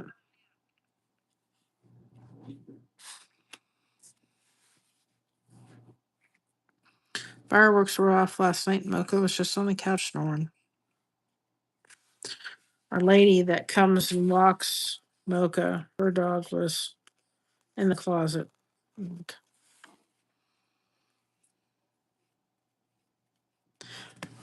I get it. Everything else will frighten that dog, including a fly. Fireworks? No. She'll bark at somebody walking across the street or walking this or making noise or a sound or whatever. Fireworks don't bother her. Which I'm very thankful. We have a dog that doesn't shiver when she hears fireworks. We got enough issues with her. She's got to go to the vet on the 14th, I think it is. Which I never sleep well before she's got to go to the vet because she gives us such trouble at the vet.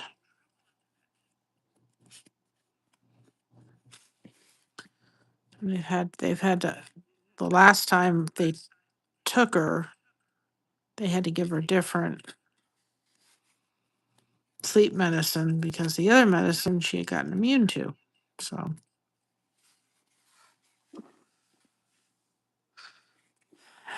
yeah, she she doesn't bother her with fireworks, which I'm glad. I'm like, thank goodness. Like I said, she's got enough. She's got enough stuff we got to deal with. We don't need her dealing with being afraid of fireworks.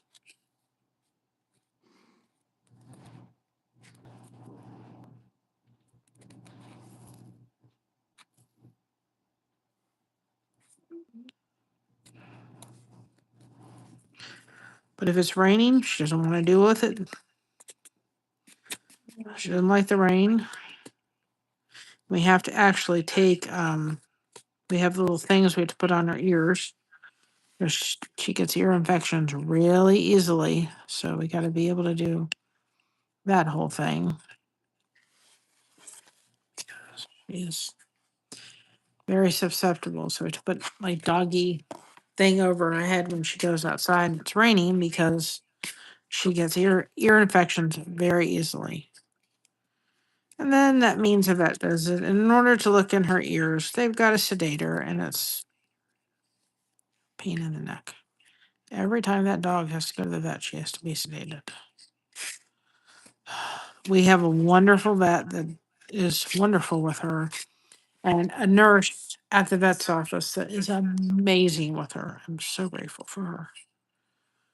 So thankful for her. She is amazing with her. Well, let's work this angle. I don't know what I'll do for this yet.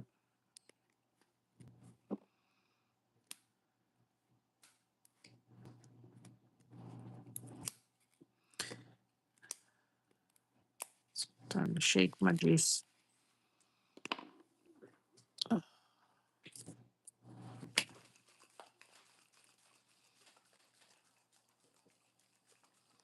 I can hear them out there with the fireworks. I think it needs a solid. So let's do.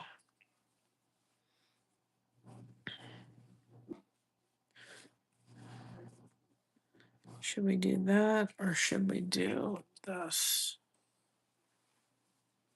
I think this corner should be this lighter corner. We just do that again.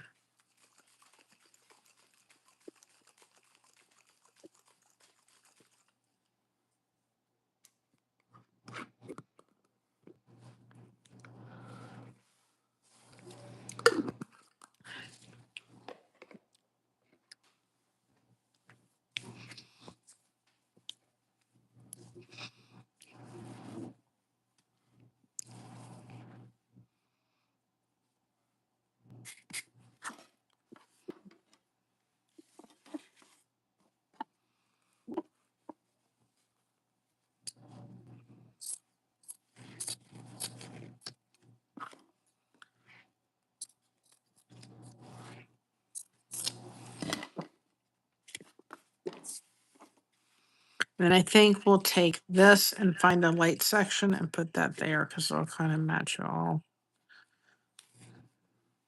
And then we can add, I think I'm gonna add like this kind of over in here on this side.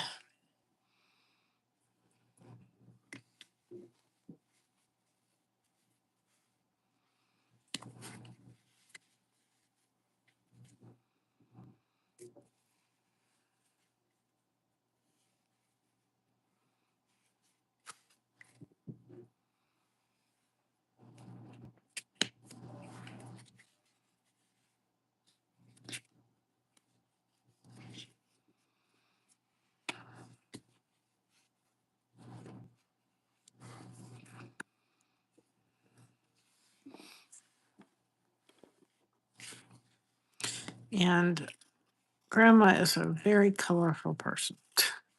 She just is very colorful and I mean, I guess at 97, you can be as colorful as you want, right? You can be as colorful as you would like to be at 97. You don't have to, you've earned that right at that point, in my way of looking at it. It's not, I know she'll enjoy it. And she'll tell everybody about it, but I thought, I don't, you know.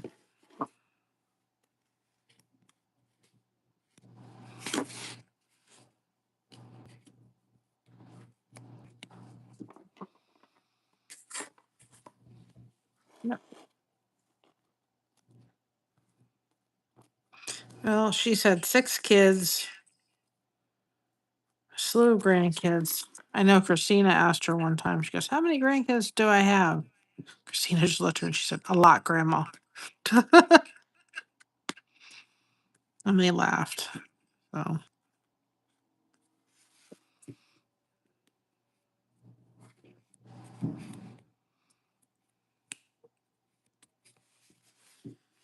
oh, she's earned the right to be as spunky as she'd like to be at this time of her life.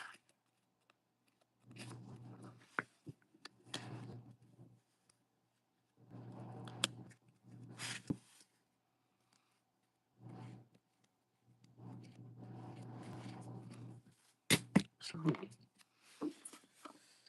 and I hope to be as spunky as she is at her age. If people have a problem with it, I just say, I've earned it.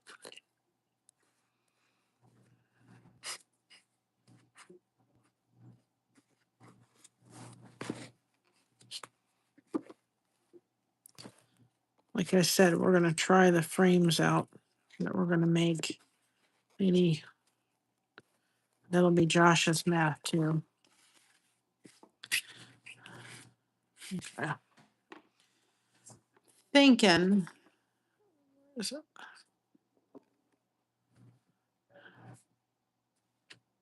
Did I drop you? No, it's right here. Maybe on this other side.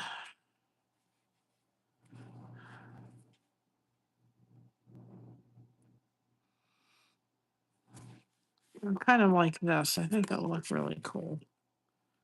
You see the pattern? Yeah.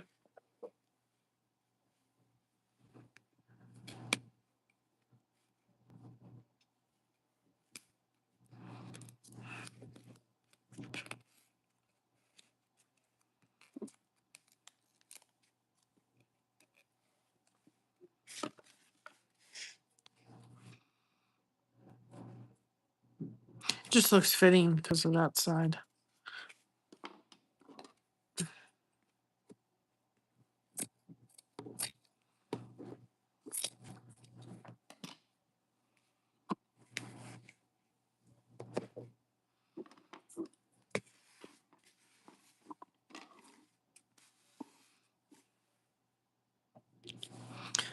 don't know. Maybe this would look good. Oh, I kind of like that.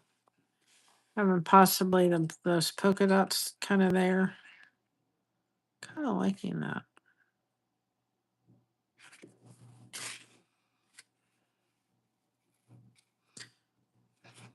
Possibly. We'll see. In a minute when I get this side done. I gotta look this up. It's just not enough.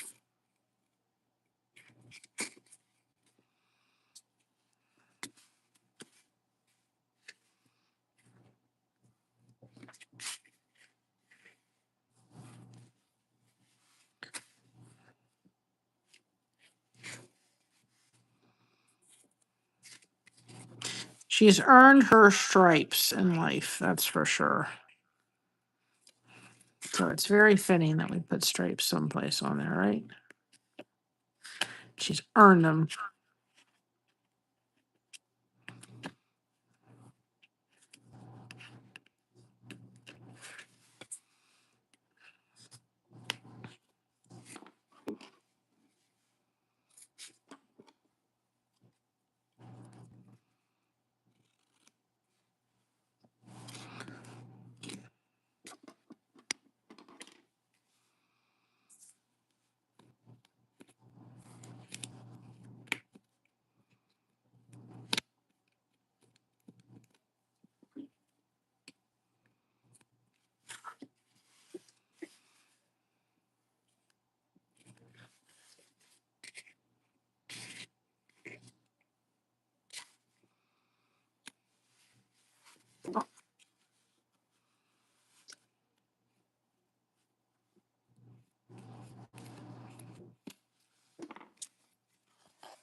Yep, I think that's very fitting.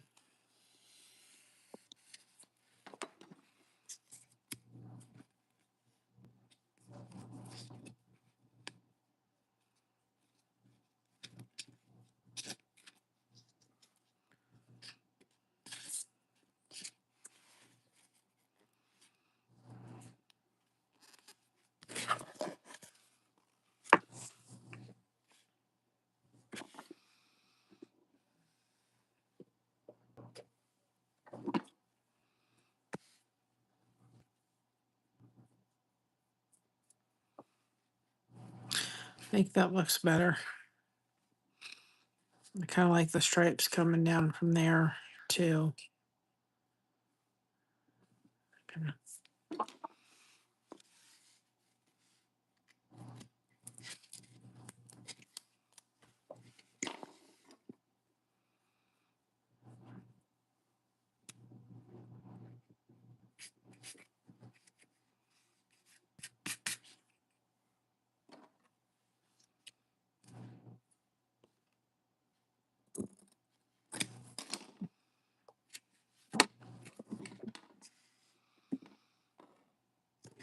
Yes.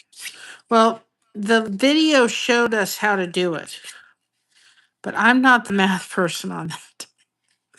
So he'll have to show me how to show you all how to make those frames. But I have to give the credit to the lady who did the video, because it wasn't my technique, it was her technique. That's why I did post it on the community tab so people could see how she did it. But I'm not good at math. Josh is good with figuring all that stuff out. So I'll have to figure it out, and then I'll have to watch the video, and then I'll show you all. Because it's the way I want to do our frames. But then she said, you can make any kind of size frame.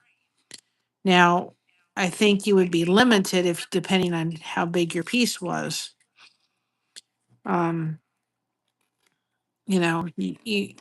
If the paper is 12 by 12, you have a limited size. But at the same time, there would be a way I think you could do a bigger piece if you had a bigger 12 by 12 if you needed to make it. I think I could figure out a way to do it. But anyway.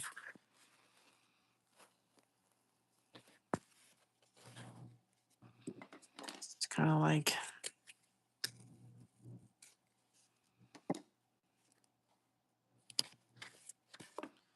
I really like that.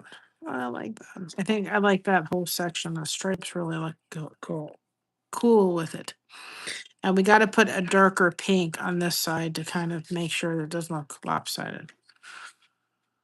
So let's take this section right here.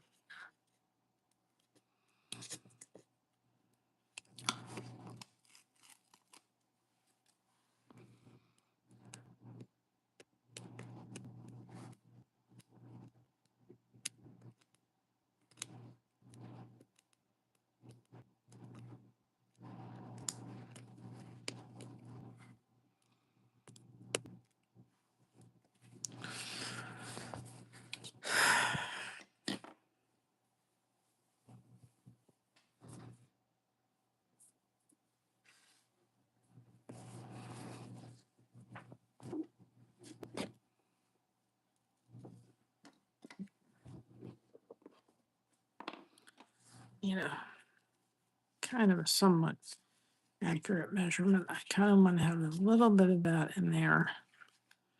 I want to kind of have it balanced, because if all the light side on one side and not the other, it's going to look weird.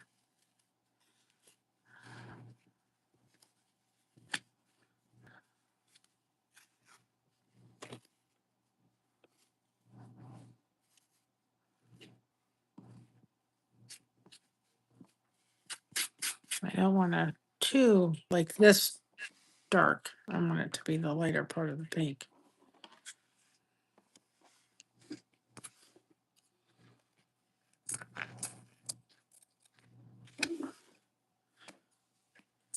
found these out in the garage. I'm like, oh, let's get these used up. They're just sitting out there. I ain't making any more face masks right now, that's for sure.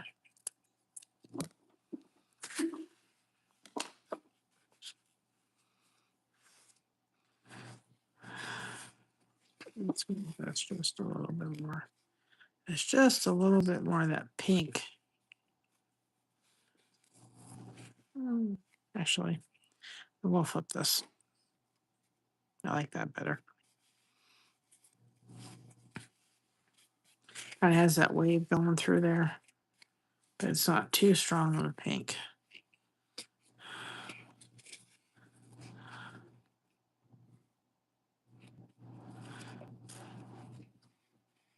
So you can use bandanas.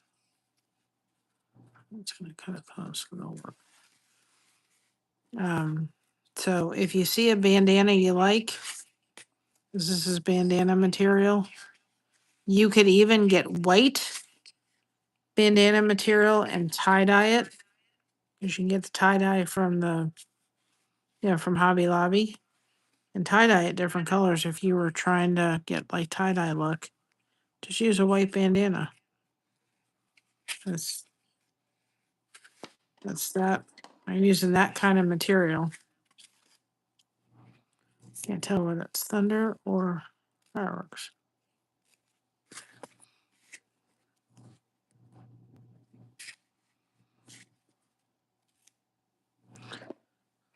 And you can get bandanas at Hobby Lobby for pretty inexpensive too.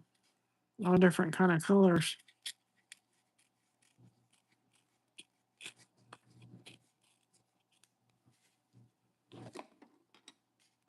These I got wholesale because when we were making the things, we couldn't go out. We were getting the material, bandanas to make the face masks. Couldn't go out to Hobby Lobby. I got them in bulk. We were making them. We couldn't make them fast enough because people liked we use clothesline string. Couldn't make them fast enough. And for people that had especially special needs children, Christina did not like face masks at all. She sensory issue, and so did Josh. Josh could tolerate ours. Christina could tolerate ours. So for the way we were making them, it was nice because families around the area that were dealing with special needs children, they couldn't get them to wear those masks. They get them to wear ours because they were colorful. They weren't as confining,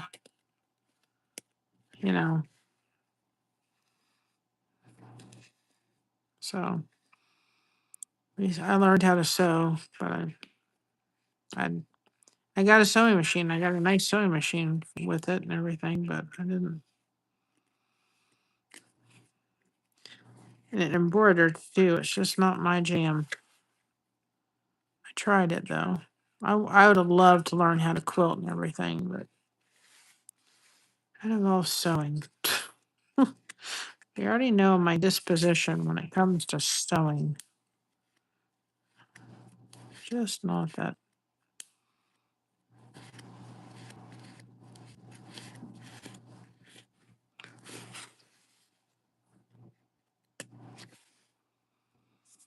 Actually, my mother-in-law came and helped make face masks, and we were cutting face masks, and we were getting orders for them, and it was just. And we were using them to raise money for Christina's next dog because at that point we knew Jordan was going downhill. I can't. No, that was after he passed.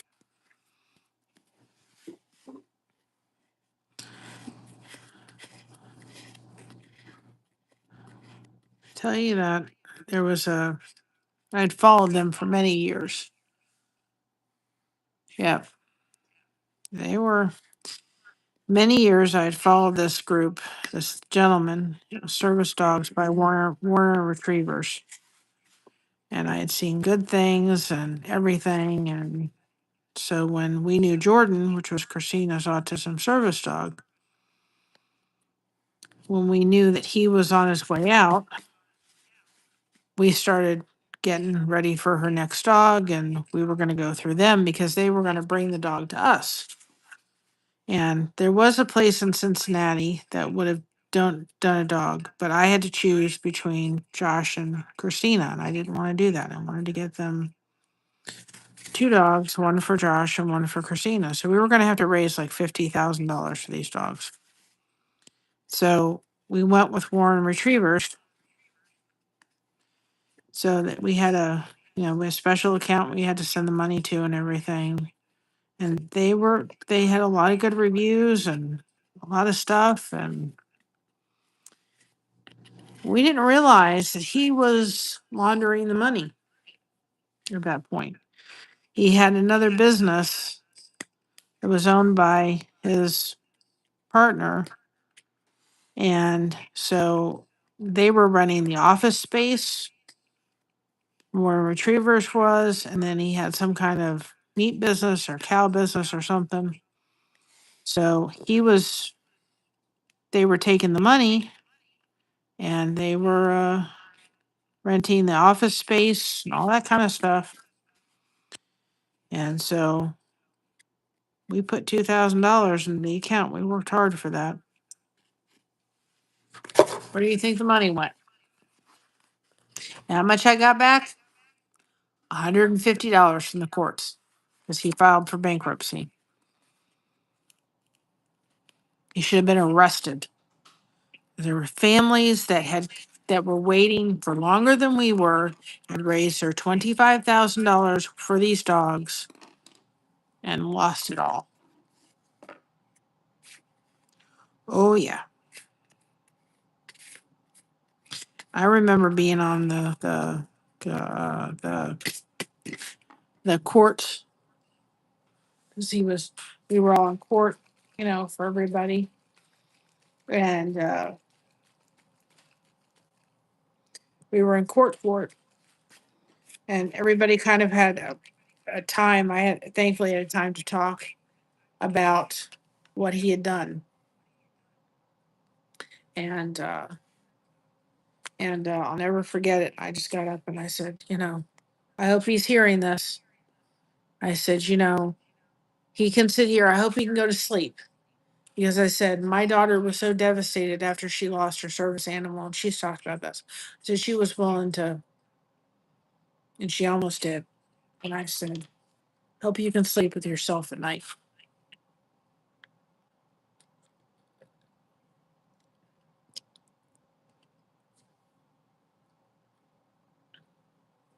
These dogs are life saving for these kids, and you took that money and ran. Oh, I was so mad.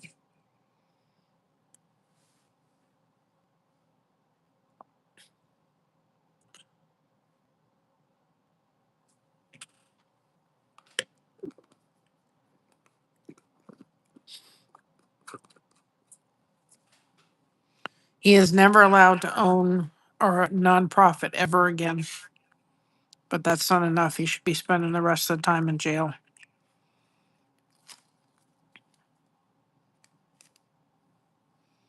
He lied about his service record. He said he served in the military. He never served in the military. I mean,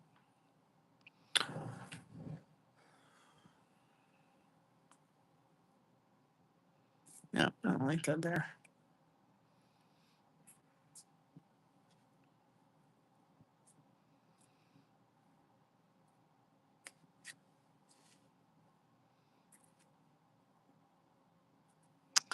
Believe me,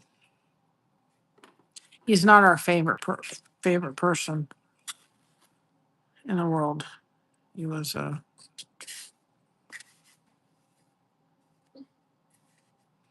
now I know he didn't want you to have a GoFundMe account or anything like that. I know why. He wanted all the money in a certain kind of account. You talking about that scoundrel? Yes, I am. Scoundrel's the cleanest word I can call it. On YouTube. Yeah, oh yeah, he will. Believe me, I wasn't the only one. A lot of upset parents that worked their tails end off to raise money for these dogs. And he was just, he took advantage of them. Lied through his teeth, and I don't know why nobody made him go to prison for what he did. I still don't understand it. And the attorney general has said, because I talked to her, and she called all the parents and everything. And she goes, we've been trying to get him.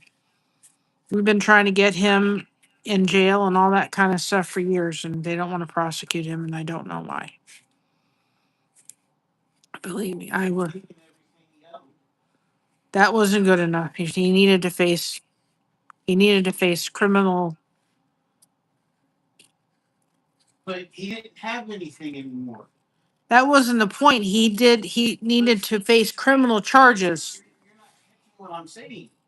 Yes, he needed to face criminal charges. Yep. I understand that. That's not what I'm saying. The computers and stuff that they auctioned off, and his property and all that other jazz that they auctioned off, it wasn't worth anything. Oh, he had a nice piece of property and a nice house. Yes, he had a nice piece of property and a nice house and a couple of other different properties, but they didn't get top dollar. Of course not, but still. So they were worth nothing of what they should have been. So everything that he had was used up and old and janky, and nobody wanted to buy it. He still should have been arrested, and he wasn't. No, there should have been a little bit more than that. I'm just thankful he didn't take $25,000. Bad enough he got 2,000 of it. I worked my tail end off for.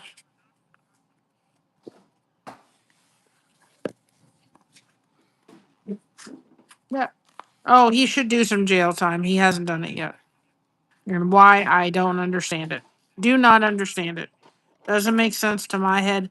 You can't make it make sense to my head. I take it this one gets up here. Yes, sure juice. I'm getting him to drink his juice, guys. He may not like it. He'll tell me, "Oh, it doesn't taste like." He's getting it in his body, like it or not. Good job. I don't know if I'm going to use that other pink. I mean, I'm trying to use this because I think it's helping to lighten things up.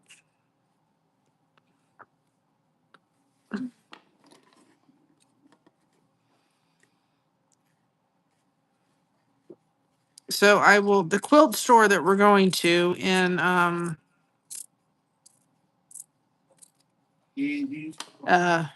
yeah, we're going to go to. I'm going to see what they have. And then, Are you talking about the one that you're talking about? yeah, maybe down the road we'll offer quilt from the Amish quilt store. I was thinking of trying to maybe put jelly rolls together or fat squares together or something like that. And I'm going to email you. Hi, Lydia.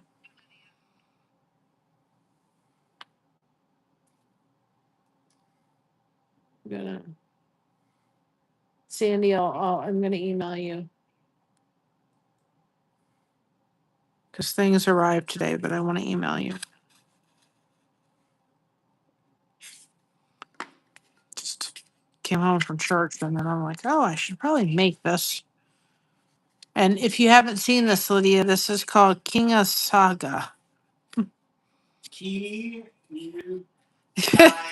So, yeah, I'm still learning it. I mean, the problem is it doesn't look like the way it's spelled is not anything like it sounds.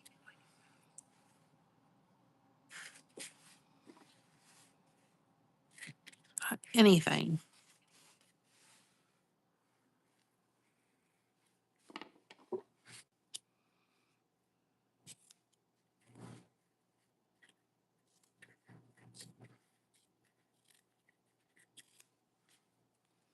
Yeah, same. I mean, I just put little pieces. I don't know if I'll ever use those, but mm, you know, if I do kits, I can tell you I probably will get fabric from that store because I think it'll be it'll be nice for it to come from that, and I could say the fabric is coming from a local Amish fabric store instead of just your local Walmart. Yes, I did. And I think we'll be able to do. Yeah, I was hoping for 6 boxes, but I think we'll be able to do even. It'd be amazing if we could do 10, and I think we'll probably be able to do 10. Well, closer to Christmas, we'll do another. We'll do a live stream, and hopefully by then we're monetized again, because I'm over it. I think we're at 2408 or something like that. So, and I mean, if you look at our hours, because of course YouTube is behind like several days, but if you look at our hours, we have like almost 500 and, um, 500 and, what was it? 500 and something or other? 561 hours or something like that. But of course, that's not going to, that's how much we have. And I think it's 585 hours. So if they would just give us that, and then we get the rest, we'd be monetized pretty quickly again. But I'm like, okay, I keep doing this because it seems to get a lot of views and I'm enjoying it. I can't go out in the heat, it's too hot. Oh. But I want to send you, if you look up Samaritan's Purse, or you'll see what I'm talking about. But I just, I feel like you're responsible. If you have a YouTube channel, you got to find something. And that's just the start of what I want to do. I mean, you do have expenses you have to take care of, and of course, my first priority is taking care of Mama. That's the first thing I've got to do. And people are praying out there. Our lease agreement is up in a couple days. We'll get a renewal, and I'm just praying to goodness gracious it's not. Hi, Otto. The cats love the bird video. Awesome. I'm just hoping that the rent isn't gonna go up another. They said it shouldn't. We're pretty much where everybody else is kind of sitting right now, so hopefully we won't. But where we live is, I mean, it's a nice apartment complex, and it's like a house, and we have um, a 2-car garage. So if we didn't have the garage, we'd have to have all that stuff in storage. And it's really hard, especially around here, to find 2-bedroom, 2-bath on one level where you're having to not have stairs. Or a lot of places in Ohio, they'll have 2-bedroom, 2-bath, but you have to go downstairs to the first level. And so because of that, it's really hard. And so it's like, you know, trying to find a place where we have 2 bathrooms because Mother's gotten older and she has some issues.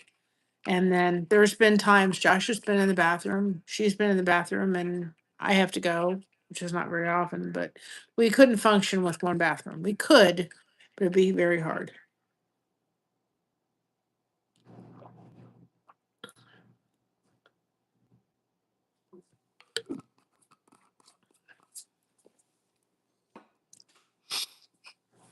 So it's better that, I mean, it's a nice place, but I mean, we could, but if it was just Josh and I, we'd be in a 2-bedroom, 1-bath. But with Mama, she needs that bathroom. And then if we went someplace that didn't have a garage, 2-car garage, then we would have to pay 100 and something or $100 for storage. So by the time you're done, it doesn't make sense. My way of looking at it. Maybe it's the wrong way to look at it, but I'm wondering if I should I do this or maybe just do this. Like,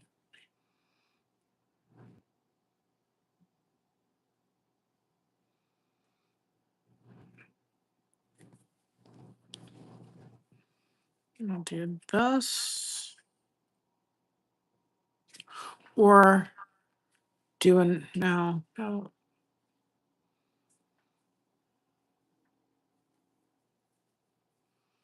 I think it'll be nice to put the flower again. To have like this side and that side have the flower. Or the pretty blue flowers and pink. It'll offset it a little bit. But when I talk to the people at the thing, I may do the snow removal and the grass, and then we don't have to think about that. And she said, I don't think it'll go up. She said, you're pretty much about what everybody else is paying. So I hope that's what'll happen.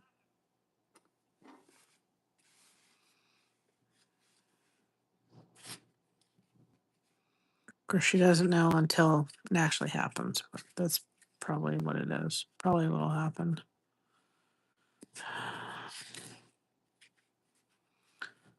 But the maintenance guy is awesome. We love our maintenance guy.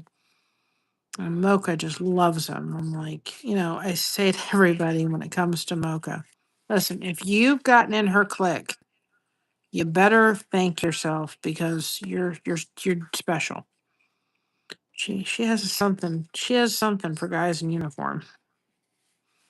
I've told Adam, I'm like, Adam, you're inside her little world. You've been approved. She'll bark and everything, but then she just about turns herself over to see him.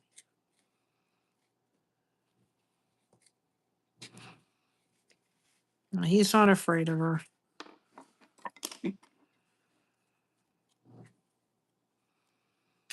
So she's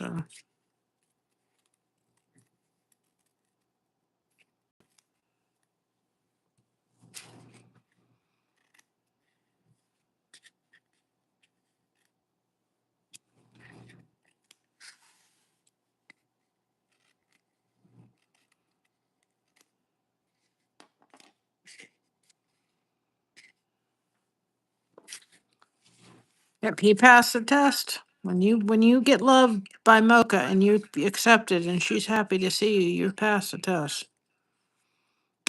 She's very careful with people.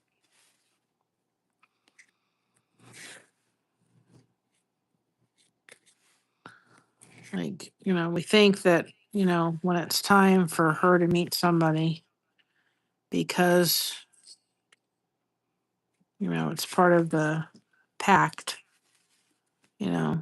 Christina's pact, then she'll be okay. And I did try to, done a little bit. We've,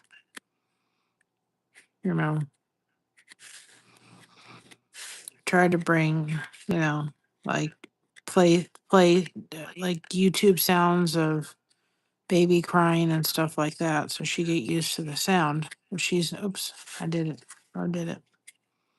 I did it too much of a facelift, so that she knows what that sound sounds like, because she's never experienced that.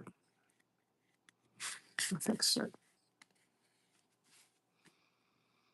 She's not something she's been around in her lifetime. So, but I've tried to kind of do that or put on YouTube sounds of babies cooing and making those noise and crying, and she'll go around looking for it. She's like, where is it coming from?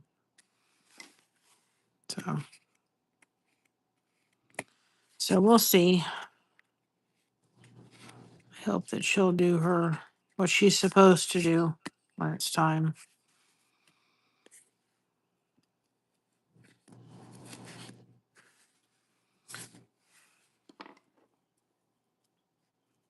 I think she'll be actually very protective. Well, she goes and looks for it. Her ears are broke up, and she'll kind of look for where the sound's coming from.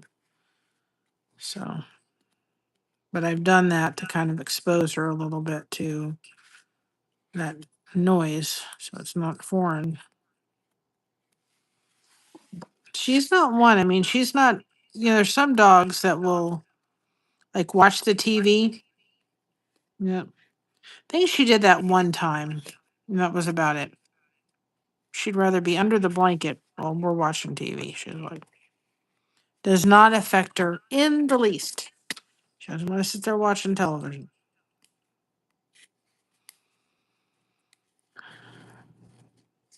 Like, okay.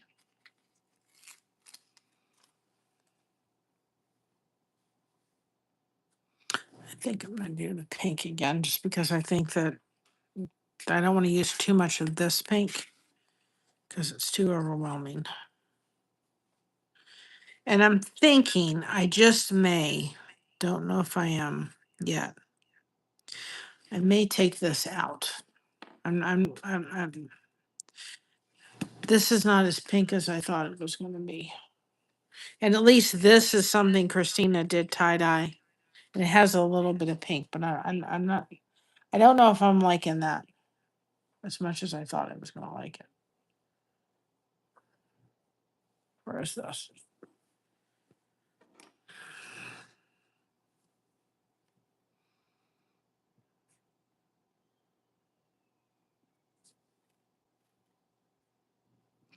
It's just not.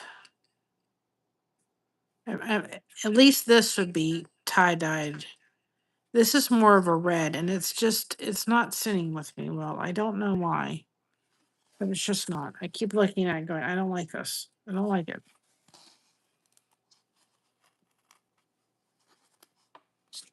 I'm not crazy about it at their end. I don't know. At least this one, she's tie dyed.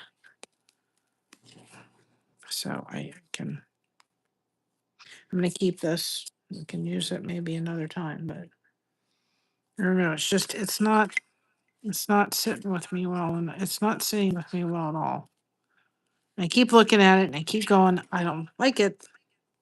I wonder if that would be better. I think it's the angle that it was at. Maybe that way. I just don't, it's not sitting with me like I want it to.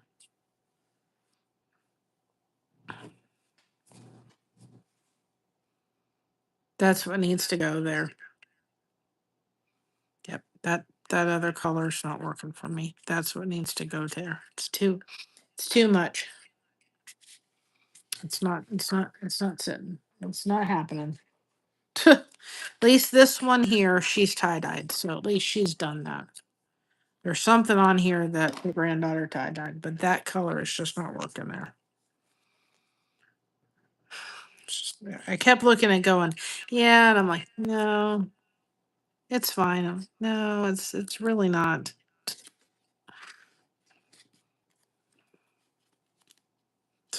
And if you do that, because I peeled off the sticky stuff, just have some spare sticky stuff and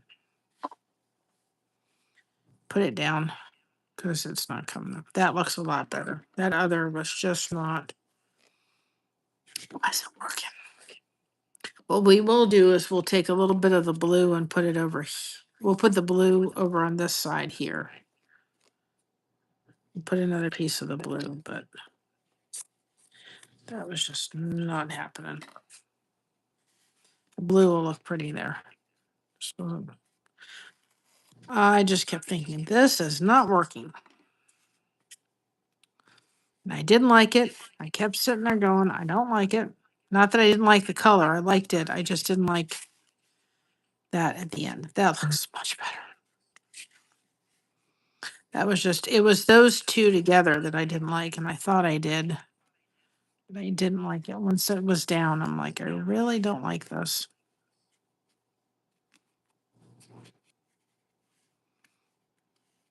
Much better. Much better. That looks much better in the and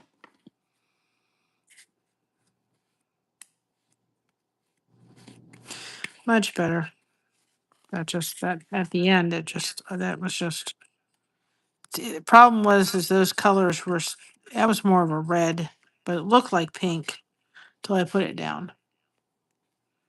I kept looking at it going, I don't like this. But no, I don't want to change it. But I'm really glad I did actually. That's not happening.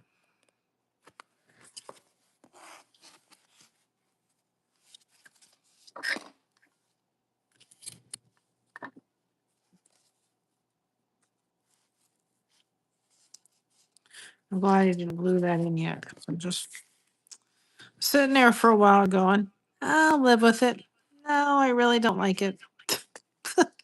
When I get done with all this, I will glue little end things before we put in the others so they're all in there. All right, let's go back to this for a minute because I think this would work. Kind of.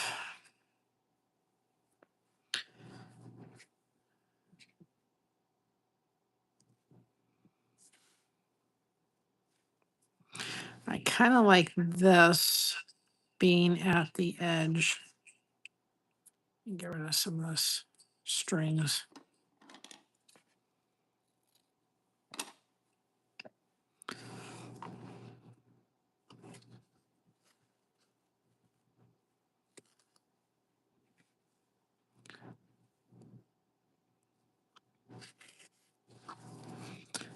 That's going to look really nice right there. I'm going to get some of this. There we go. Okay.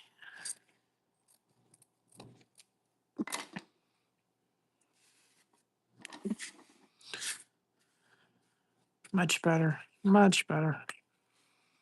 I mean, you see a little bit of this pink just coming through, just a tad, like right there, right at the kind of course, it's going to be covered up actually. I just thought of that.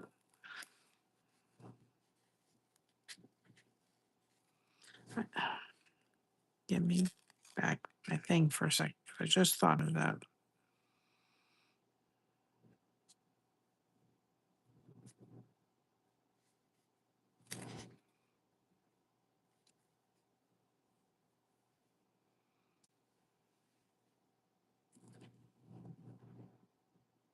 Because you're not going to see it when I cover it up with the thing.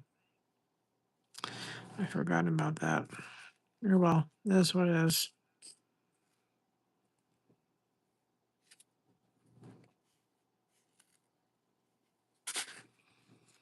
I can get a little bit of it in. It'll be fine. That'll be good right there. May or may not come through. It's fine. I don't have much of it going down here, but we're literally putting, well, that'll be perfect right there. And then we'll be putting that strip in there. So you're in the corner a little bit. It's okay. There we go. A little bit of her great granddaughter's handiwork in this. Yep.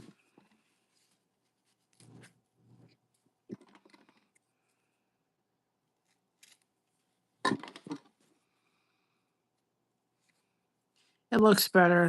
That was just not. It wasn't. I didn't like it. Kept going. I like this. No, I really don't like it, but I'll live with it. Kind of, sort of.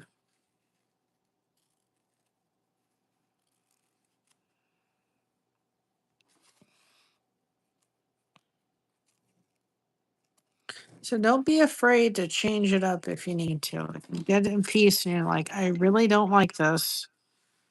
sit with it a little bit and remove it.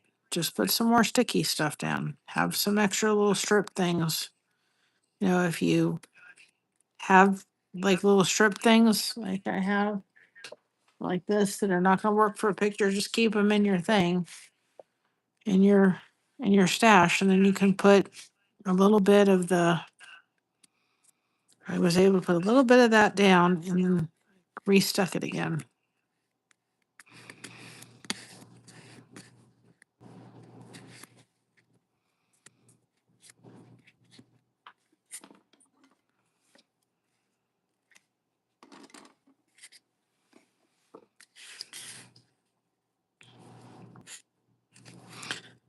I figure since we're adding the blue in here, it worked.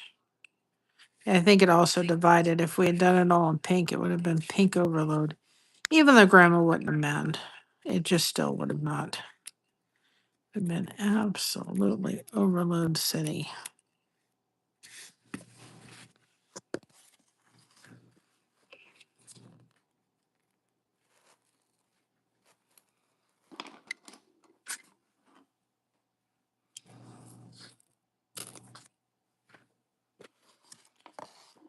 Much better. Much better on the bottom. Happy right now. I was happy before, but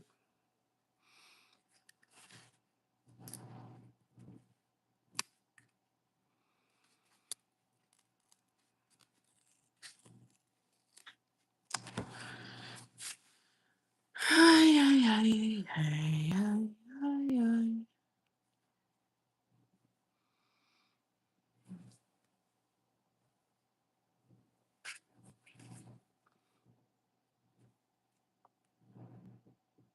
I think if we're going to do polka dots, we'll do them over here.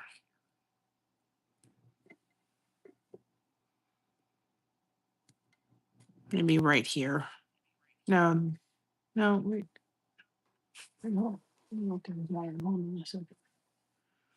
what's here? That divides here. Okay, so this is here.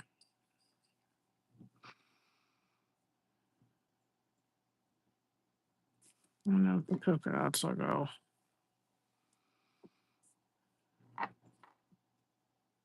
think if we just put a little bit of polka dots right here, just a little bit, it'll be just a tad of something different going there, but without being in your face. That's polka dots. Give a little bit of white. Just a little bit of polka dot without it being overwhelming. So I think if we put a big chunk of it, it'll be too much. And that looks really cute there. Got the stripes and the polka dots.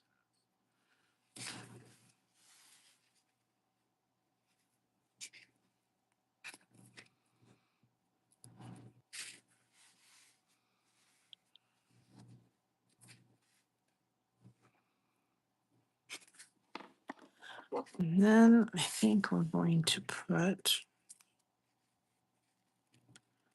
So this one you can finish in an evening. Start at 8 o'clock. What is it? I'm gonna take a break tomorrow. Plus we got Sam's Club. It's just all too much. It is way too much for me to do Sam's Club and then come on and just I can't do it. But let me do tonight.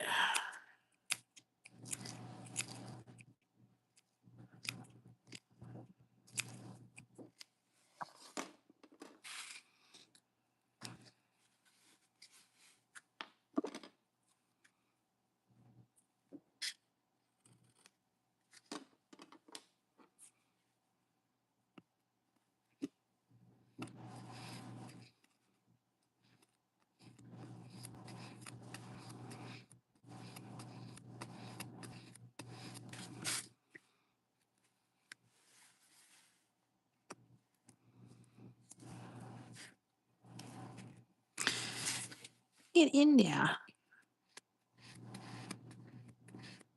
This little piece and it doesn't want to cooperate. It doesn't want to go where I want it to.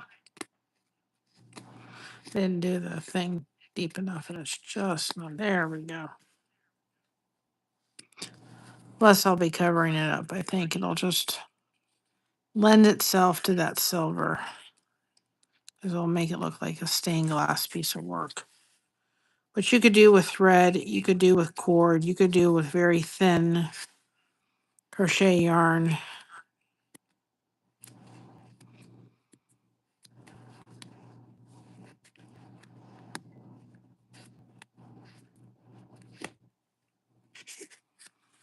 What else do we need to do? We only have like 1, 2, right? Now this is 1, 2, 3, 4 sections. At least that way it'll be done for grandma. Take a break from tomorrow. I find myself like wanting to come and sit and work on a project. Now it's like, oh, I gotta get my fabric fixing. Like I gotta get my crochet fixing.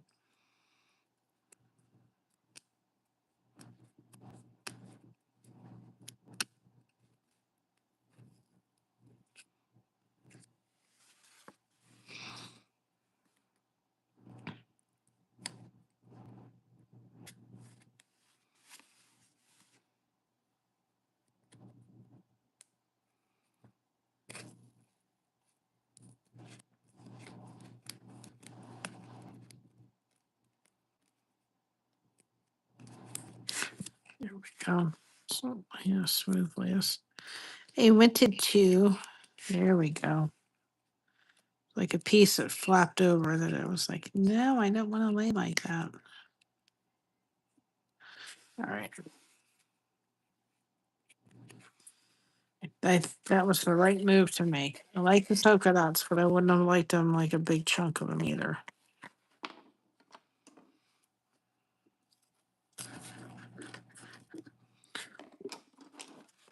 Yes, it is addicting. I'd absolutely 100%. If you're going to start this, be prepared not to be able to stop.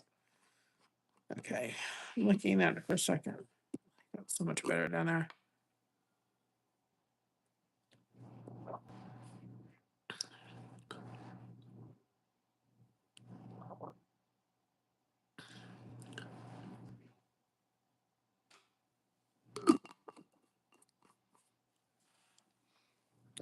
Got my juice down.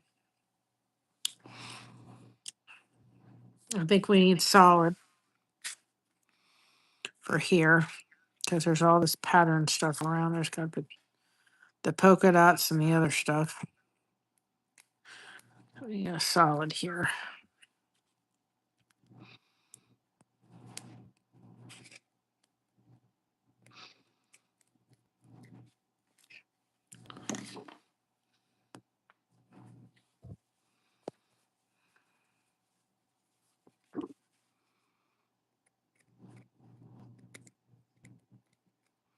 I got a little bit. Not really worried about the edges because we're going to be covering them up.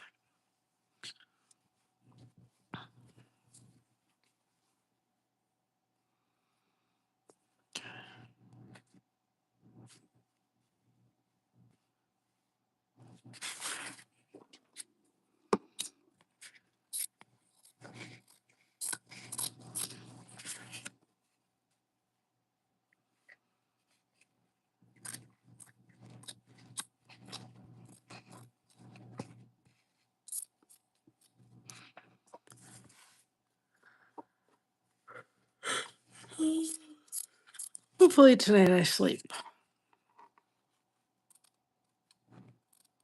If you just stop waking up in the night roasting to death, we'd be just fine.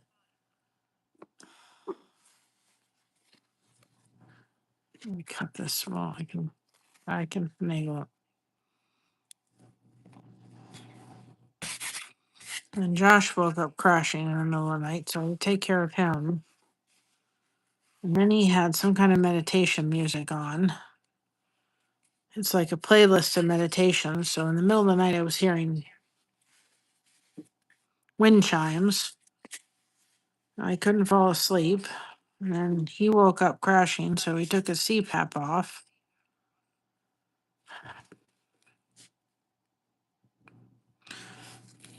which then he started snoring. I was like, so then about 7 o'clock in the morning, I'm like, he woke up finally. And I'm like, that was an hour before we get for church. And I'm like, I'm going back to sleep. So he went in the other room so I could sleep for another hour. Cause I was like, from like 5:30 to 7, I was awake and I kept waking up on and off throughout the night. I was going to come home and have a rest, but I just kind of laid in bed. I didn't go to sleep. I think I dozed off a little bit, but I didn't like sleep. I didn't take a 2-hour nap or anything like that. So hopefully I will be ready for bed after this and I will go to bed and I can sleep.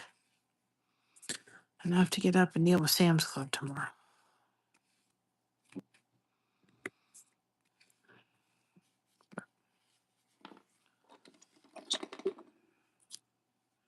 We get our stuff at the 1st of the month or the 6th of the month, and that's when we have to go. Mom comes with us. I can't do it all. And when we were at that event on Saturday, we got Raising Canes. So we'll be right over there. So we'll stop off and get our free Raising Canes tomorrow and come home. I'm going to try to crochet tomorrow and see if I can get some more soap caddies on so we can get them down to the Amish country. And soap caddies have to go in the mail. And I have to pay bills. Which I was supposed to do tonight, and I don't know if it'll happen. We'll see. Probably after I go have a shower, I'll sit down and try to pay some of the bills that need to get paid.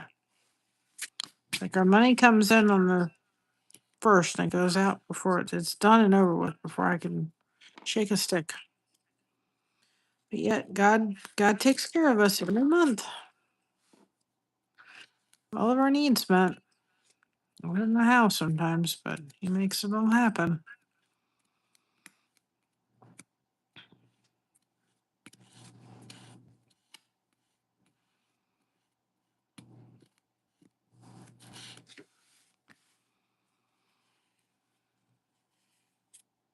That's all I care about. Lord, I have a roof over my head, food in my stomach. You know, I don't know. Sometimes things get done and bills get paid, but you all make it happen.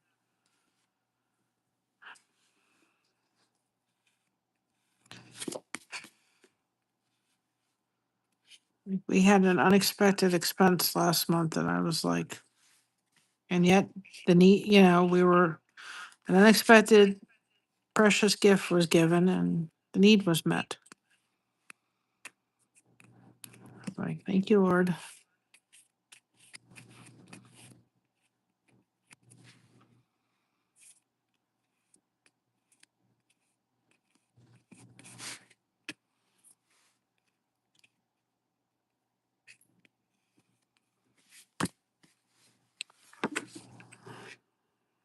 I think sometimes we just don't, we just don't know how we touch each other's lives. And it doesn't have to be major. It's like, that lady at the Lowe's when we were there, and I went and she was just having a rough day, and I just asked her what her favorite candy bar was. Now I wasn't willing to spend candy bars at Lowe's are ridiculous. Almost $4 for a candy bar. I mean, what are they laced with gold? Anyway, and they didn't have her Three Musketeers. That's what she said her favorite candy bar was. But I went and got her a cookie. Cookie was $2. And I went and got her a cookie and I handed it to her and I said, "Here you go. I hope your day is better." And she just looked like nobody had ever done that before for her. Hi, Under Your Wings. Welcome on in. I hope you had a great weekend. This is for my husband's grandmother, who, if you haven't told by this time, loves pink. And I'm planning to make another one for you. But we are meeting her. We tend to go to we'll be in Plainfield, Ohio, at the Der Dutchman. we tend to meet up with her on Saturdays, or not Saturdays, every once in a while, my mother-in-law and my husband's grandmother, because we're just blessed every time that we get to see her and that God provides, us to be able to be in her presence because she's 97. So we sometimes, every couple of months, we'll just tell my mother-in-law we'll meet her, we'll drive an hour and a half, she'll drive an hour and a half, and we'll meet her, at a restaurant or something like that.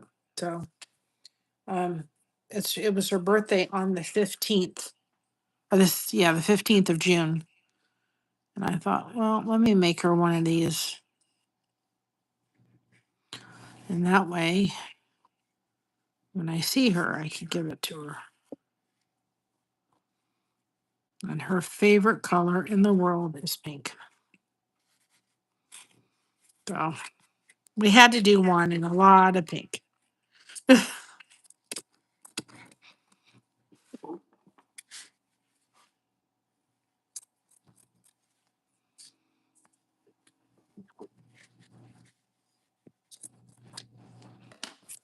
So this one's for her, but I'm going to make another one.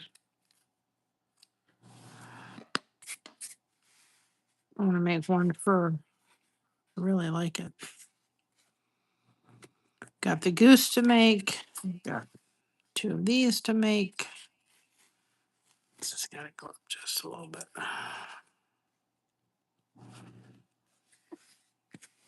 I have to show Christina how to do this.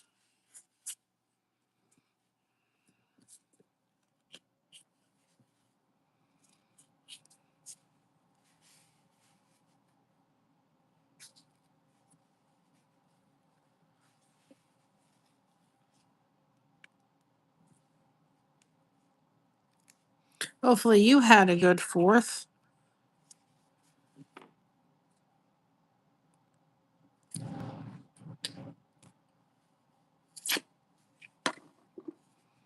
We did order replacement blades for that thing.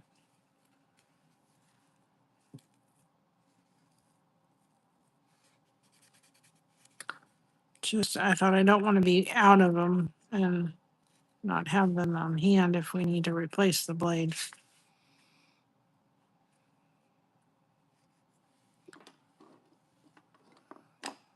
Well, it was very nice of you to give me all that fabric.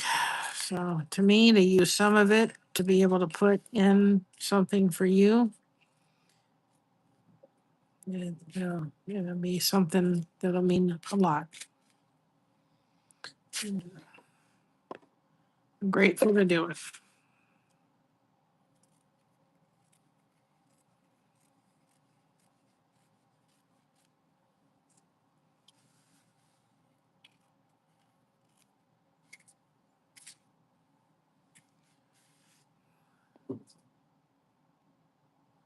Church food fellowship and part. Oh, well, that was wonderful. Yeah, we were out. We were at the Goose in Mansfield. I did not feel like being out in the heat on 4th of July. I thought about going to the Mansfield Speedway. I think that was a free event. I didn't think of that till afterwards. They said it was really nice fireworks, and I think they were making it free to the community, but we didn't want to deal with the traffic, and we were so hot after we were out at between 1 and 4. It was a nice event, don't get me wrong. It was just hot as could be. Between 1 and 4 on Friday, we were spent. I don't think we fully recovered yet. If we hadn't had a canopy, we would have been, I'd have been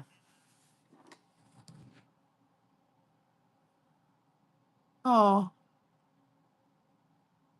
oh, that's so awesome. Thank you very much.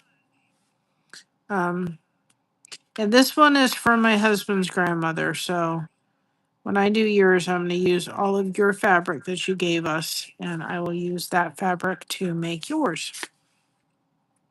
So we'll be doing this one again.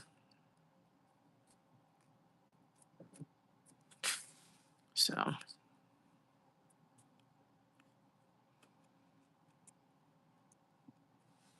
my husband's grandmother turned 97 in June, and we are seeing her on Saturday to kind of celebrate that and see her. And so at the Dutchman in Plainfield. So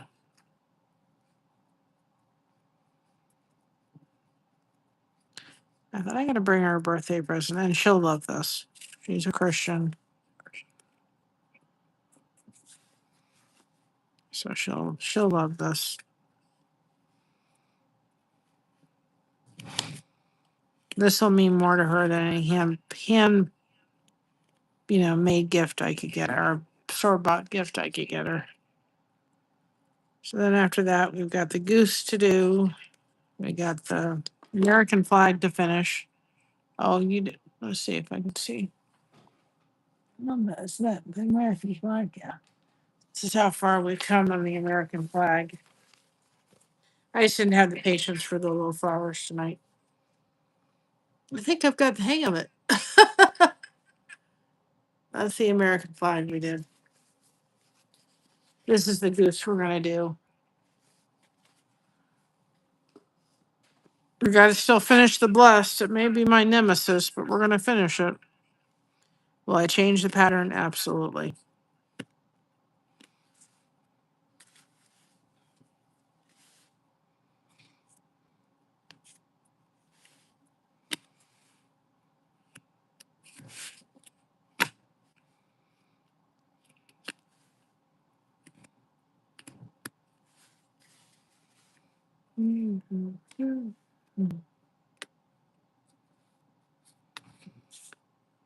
Got 4th of July song stuck in my head. Do do do do do do do do do do do do.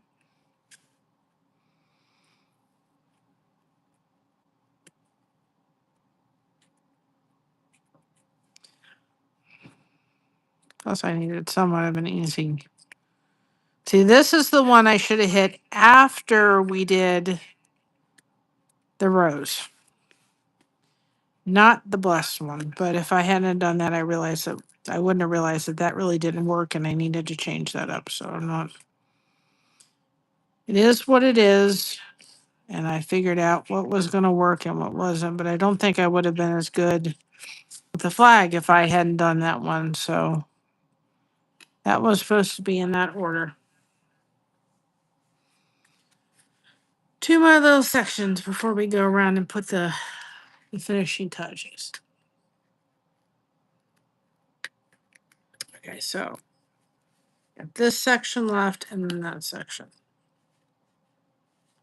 Yeah, I'm done with this one. Might as well stay on and finish it up. Okay.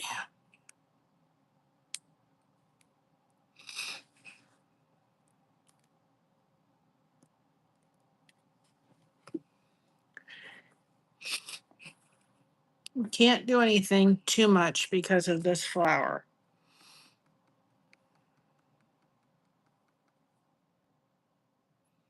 I think we got to do this pink again. Because it's got, yeah. Do this pink again.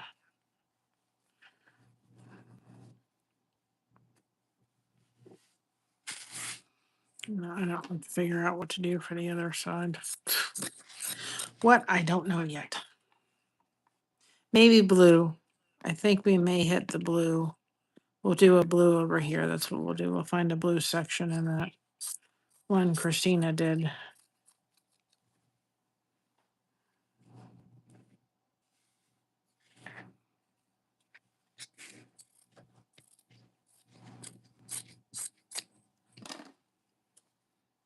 Those are my scrap pile. A little tiny scrap pile, I should say.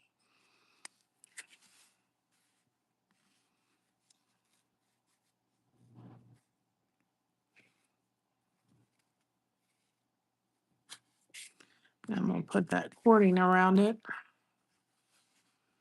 And then we have to wait till we get the frame or the stuff to make frames so I can figure that whole thing out. And then I have to get felt too. I stopped by I saw and I want to get it. It's like $9 on Amazon. But it's for like lining a jewelry case, and it's purple and it's felt, but it comes in rolls. And I'm thinking it may be easier. Whereas when you get the ones when you get the felt from Hobby Lobby, it's nice. But if it's like the piece I have from Hobby Lobby that I did the back of the rose, you can't use the rest of it really. But if I got it in a roll and it's felt, but it's like velvet for the back, and I want to do purple because it's going to be my signature color for the back, because then I'll be knowing it's my piece that I did. I think that it'll be easier to make that extend longer because it's like 12 by like 100 and like 100 or 80 inches or something like that. So I think it would be better because you're going to have a piece that's going to last longer. If that makes any sense. The piece will last longer, and I'm not just like going to do one piece and then, one piece is one piece and then the rest of the felt just is going to go to waste. Because when you're going to, put it on the back of the piece, you don't want to have it be, you know what I mean? That's going to be shy, but we'll fix it with the other. I'm not worried. It's what I'm going to decide to do afterwards. So it's going to be. Let me pick this up a minute and see if we can get a little bit more in there. Kind of fix the problem. There we go. At least it's not so bad. So I have to just see about it. Kind of. I want to get it because I want to let you all know what I think of it and for your back of your pieces. So that's kind of my whole dealio.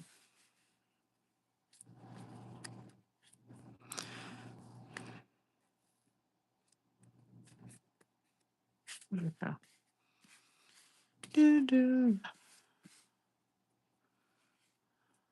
And we'll see if we can find part of the blue, because I think that'll work.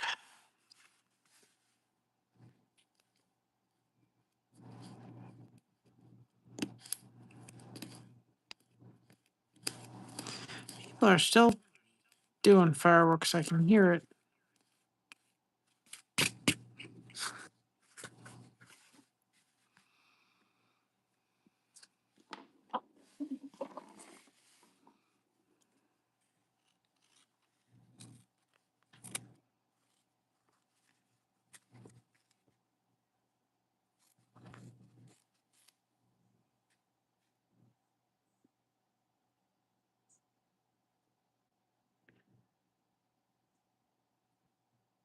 Well, that's good. That sounds good. I'm just trying.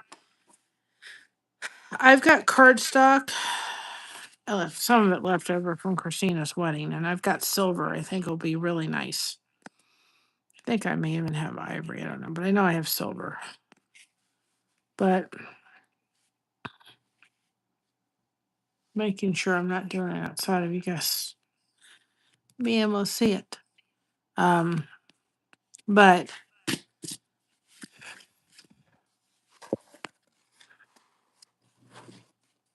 what I would do is, if you're gonna do the frames we're gonna do, I would go ahead and put supposedly the frames that I'm gonna show you all. I found that lady. You just take the this thing and you just drop it in. It's like a cardstock shadow frame or shadow box. And then once that frame is in there, then I would go back and around the entire frame and this back, I would put the felt. That way, that it's all the frame isn't going to come off. It's all kind of connected. That's how I'm going to do it, or hopefully do it. Okay, we got one more piece. So I have to decide which way I'm going to do it.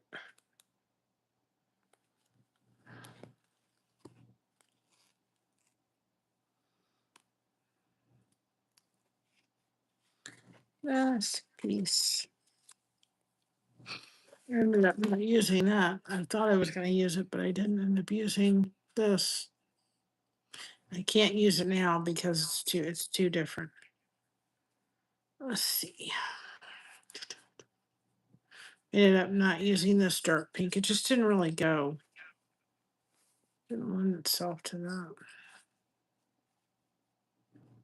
I could throw that in there. It may not may not be a bad idea because of this. To have this kind of be, I know it's pink that we haven't used the rest, but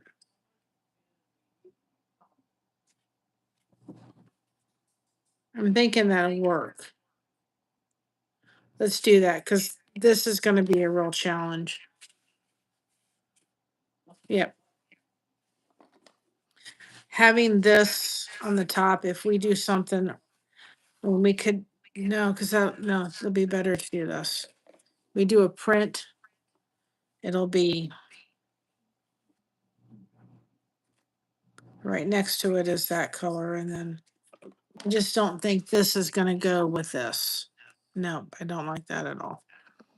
So we'll get this little other color in here.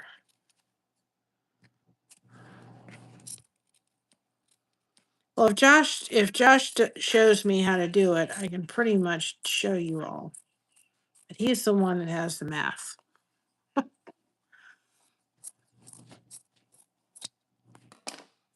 I'm not the math person, and I'm just going to leave this mess because it's so unorganized right now. It's an organized mess of fabric right now, and I really it's funny.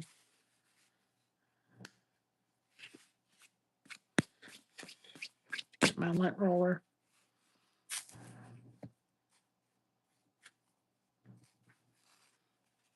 I'm done with this because I've got lint everywhere on this piece.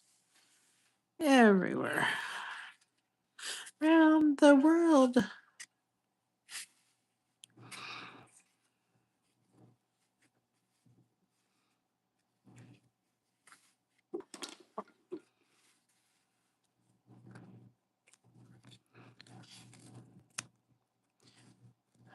Tell you one thing I'm really looking forward to as a grandma. When the Greek Fest comes around, exposing somebody to that culture too. We have a wonderful Greek Fest. It's definitely going to be part of the culture. How I was raised. I'm telling you, if you want to tell me what my comfort food is, if you want to know what it is, give me a plate of moussaka or pasticcio, and that's my comfort food. Greek food all the way. I love it. I've made pasticcio once. I should make it again. So good. Pasticcio, there's one with eggplant. I think it's the moussaka. The moussaka is the one with the eggplant in it, which I love. And then pasticcio is the one with the ground beef. It's like a Greek lasagna. It's so good. And then we go to the Greek festival. You have something called Lukamadas. Lukamadas. And it's taken me a long time to learn how to say it. Lukamadas are, you go back and look up on one of our shorts, it'll say the Lukamada dance. And it's like little pastries. I've got to make it one day because I can make it. They're not really that hard. And you cook them and you cover them in this wonderful honey syrup stuff. And they're cooked right out of the fryer, and you sprinkle them with powdered sugar or cinnamon. Oh my goodness. They're like the best donuts you've ever had in your life. They're so good. Oh my goodness. I have to have my Lucamadas when we go to the Greek festival. So one year I was doing the Lucamada dance. They are so good. They come right out of the fryer. They're sitting there making them. Oh my gosh, they're so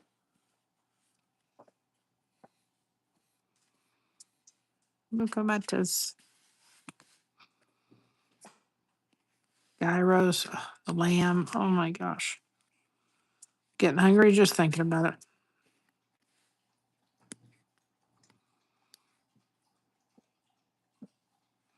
We have to put a little money aside every month for, to go because it's not cheap. Whoops. Make it work. 'Cause I gotta have my Greek festival. Gosh is like, that's what you want. I'm like, yep, that's what I want. Gotta have my Greek food. And it's a gentleman in our local area. Such good Greek food. His name is George too. And he does the local Greek fest. They start months and months in advance. Yes, baklava. See, I've got the tongue for it. My grandfather used to have a sign in his garage. We used to pull in, and those that remember um, the Country Bear Jamboree and remember Big Al, he loved Big Al. There's blood all over the saddle. And so he used to have, and I have it in the garage, picture of Big Al that used to wait for us when we pulled the van into the garage, his wheelchair accessible van. And then he had a sign that said, Bet your baklava in Greek. And so, I mean, I like baklava, but I like the cookies. And I'd rather have the Lucamadas about any day. Oh my gosh. There's another Greek pastry that's really good, and I forgot what it is. It has another name. Lucamadas are my favorite. I had this gentleman, I was working at a car dealership, and he was Greek, and he came by and he brought me the best baklava I've ever had in my entire life. It was spoiled. I don't think I've ever been able to have after that. Forget it. I couldn't have. Oops. I'm getting new glasses. It doesn't matter. Oh, after that whole thing. Yeah. Yeah. Let's get a new roll. So I'm not um getting old junk on new stuff.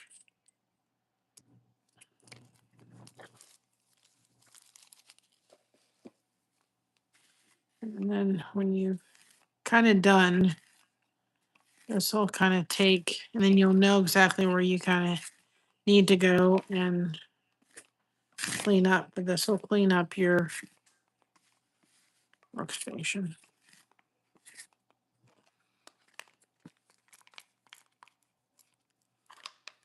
So what I'm going to do, I just lightly did it. And now you can see, like, I can see where I need to go back, and I'm not going to get to pick them up with a lint roller, but I want to clean up my edges.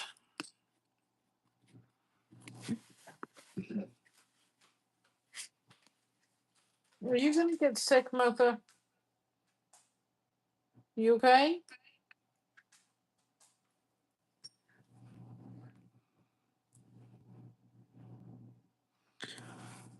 I thought I heard her. Kind of. She didn't. drink her water too fast, but sounded like for a moment like she was getting an upset tummy, which she gets on occasion. And she's okay.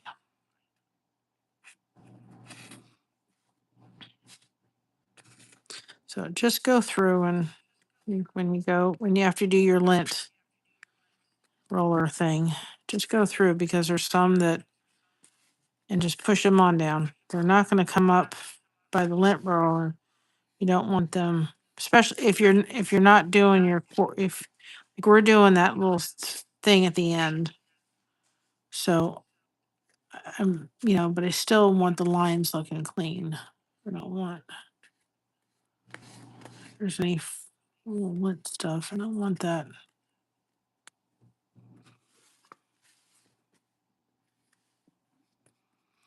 And I may find some of them afterwards, but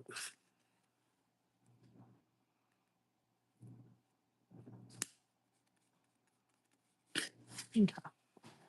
Now, before we do that stuff, I'm going to tuck this in here. Okay. I'm going to take our glue.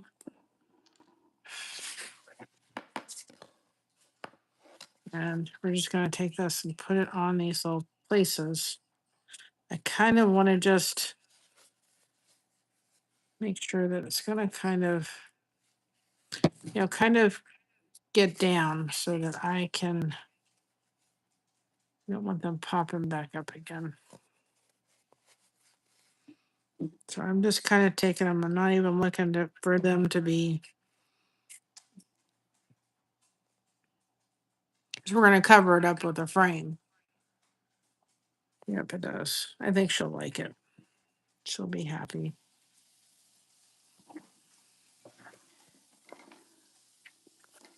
So, because I don't want to have to deal with. I'm just going to, before I have to do that, I don't want all these little edges. Not worried about them because we are going to cover them up.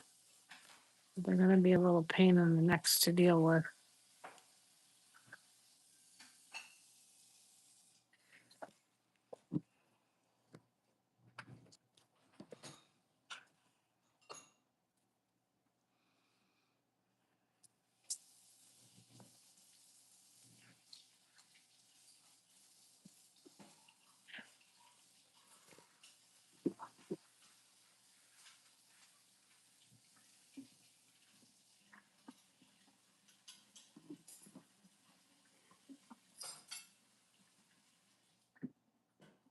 You're watching her putting away the dishes?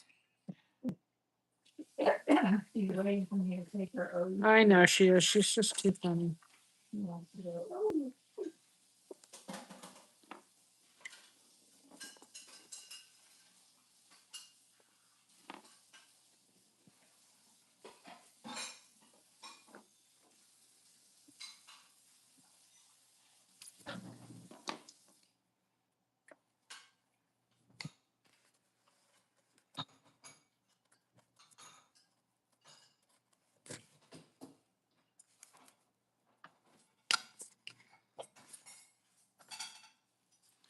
I'm just, I don't want to have to.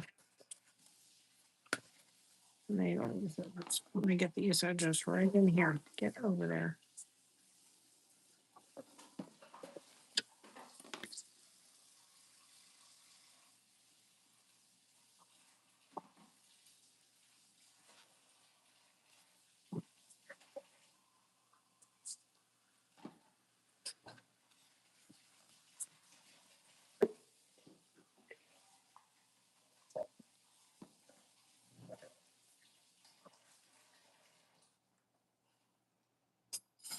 She's supervising, absolutely. Yeah, they don't take away from the cross. So I would say if you're going to do this, make the cross solid or make the cross pattern and make the rest of it solid.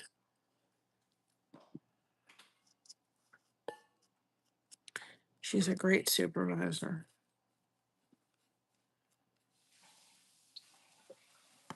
So it's down there. I'll just get that off. Okay. So then my idea, where did it go?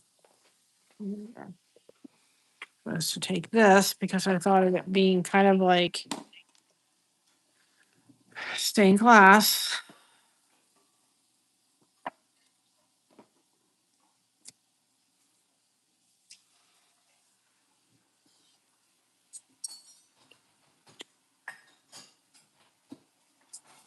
So let's start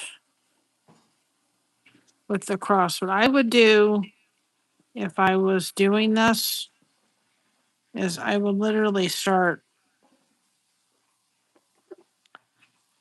okay, at the base of the cross here. Okay. Stick this here and I would get that there. And because of what you have to kind of do, is I would literally take this and I would work it all around the cross. Because the problem is if you it's going to be better that this is all one piece going up and around than it be two separate. So I would just take it and I would run your glue like we did with the flag and just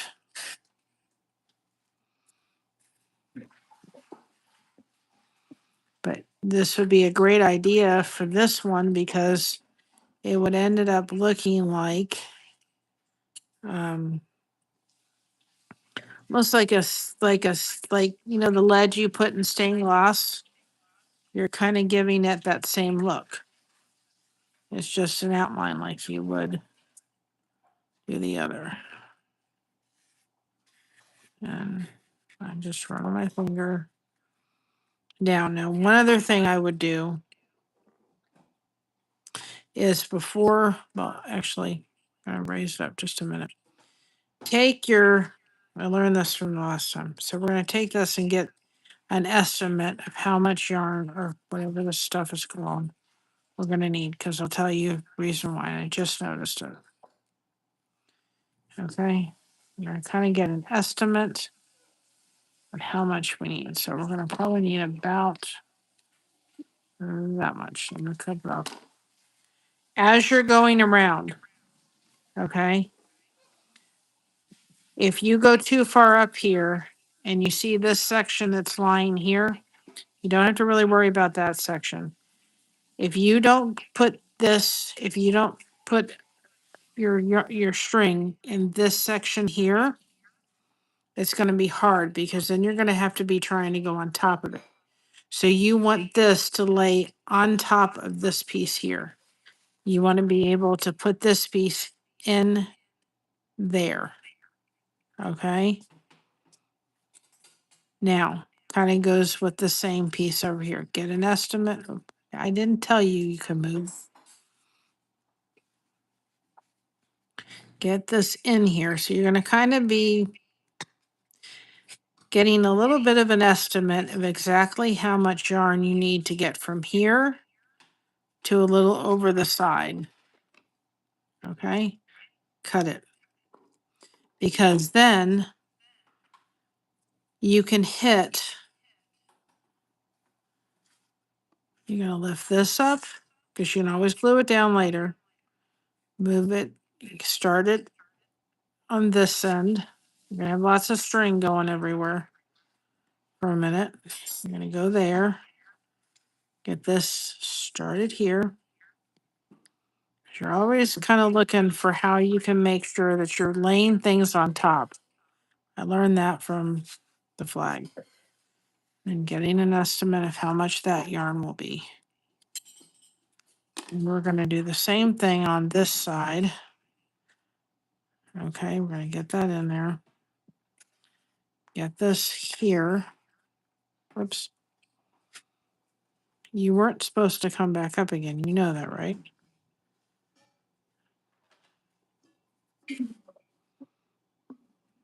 Put that there.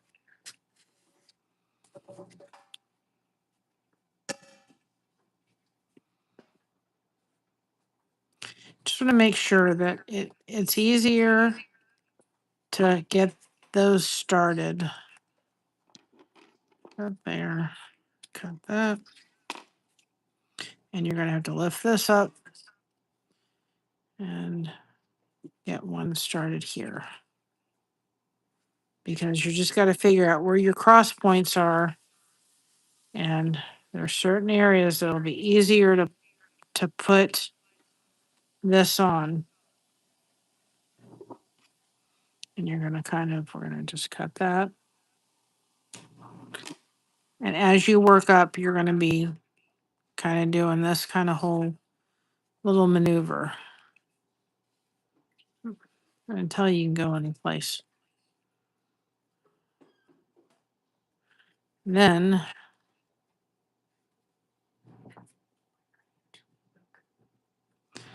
she's just being her crazy dog that she is. Then this is going to go right on top of here. And then when you get to these little corner points, you're going to kind of just give them a little tap in there. Okay. So that's what we need to do in order to make this all work. It's just going to be a little bit of a maneuver. This piece is going, where are you going?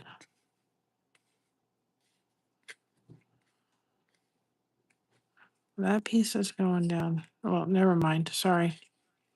That piece is going here. We can still use that piece. That piece is going there. Now this piece we can use because I thought it was going to go over there. It's not. I'll lift that up. But this piece, you just have to look where it makes better sense for the cross. You know, I'm kind of taking it out of frame. I'm sorry. You know, kind of. So that's going there. And then we got to cut that because I cut that too long because I thought it was going to be for the other little section.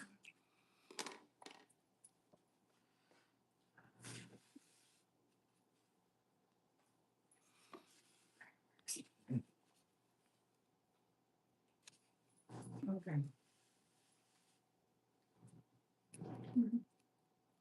Okay, it's time to go outside. If you need me, call Josh and I'll come out.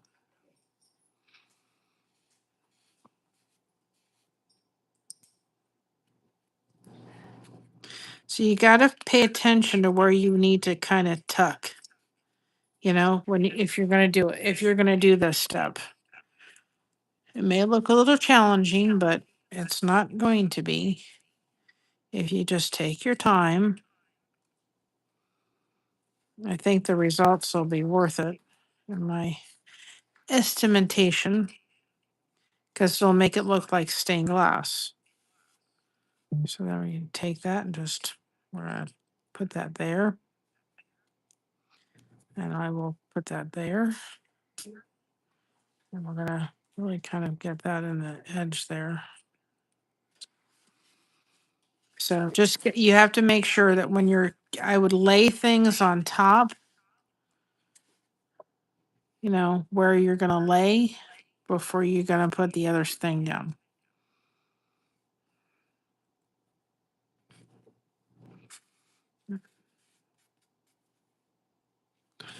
And then when I'm going to get to this little section, I'm going to kind of put a little bit of extra, a little bit of glue. So I want that to kind of look like, you know, when those kind of couches with the little dippy dips. If that makes any sense. I don't know if it makes any sense. But I want it to kind of have that little piece where you just kind of go, yeah, right there. It holds.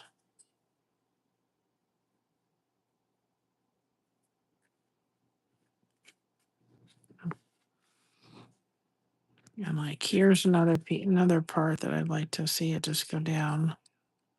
Just a little, just a tad, not a lot. Now we're going to move up. Now we reached another cross pass. Oh, we got to get this part done. Yep, you could use twine too. You can get twine from the Dollar Tree.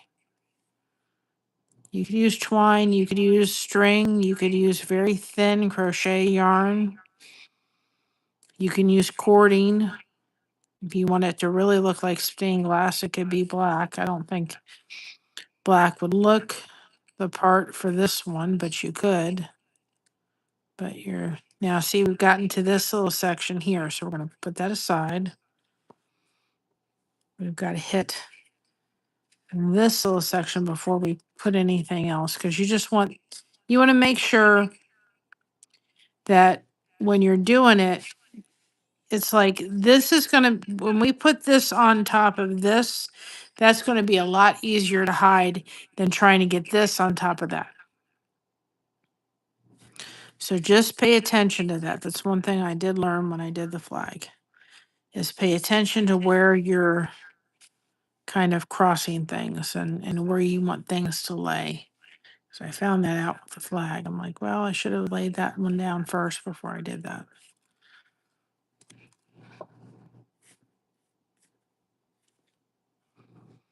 So this goes down. So now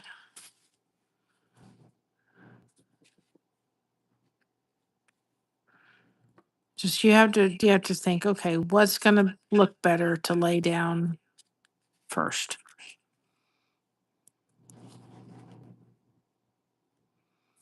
And you may realize, oh, I didn't need to do that string there. Like I didn't need to do the string all the way to there. So I'm actually gonna lift that up, cut that there. And this is going to go into the hole. So just pay attention.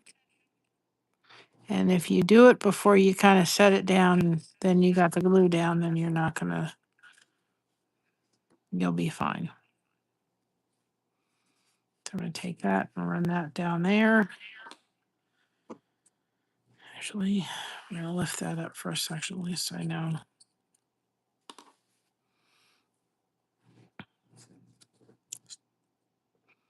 Easier. It's where it's going to be easiest to tuck it into. That's going to be what you want to have. You just have to. I would work my way up. Start at the bottom and work your way up. Cross kind of each pass as you need to. Don't worry about the sides because you can put those in later.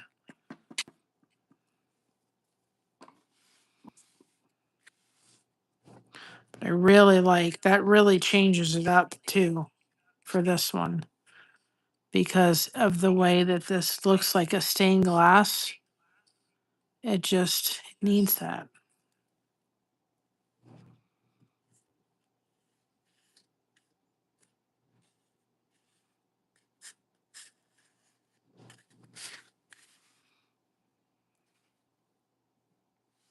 And then we're going to take another piece. I'm going to, actually, no, we're not. Sorry, we're not. I just realized it as I was thinking it. We're going to take this and we can run this way. We're going to hit this first before we do the other part of the cross. So this is coming really.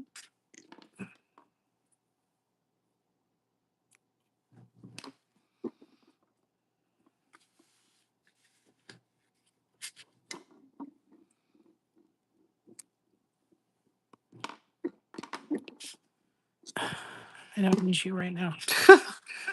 Get out of my way. I'm going to start here because I want to go around.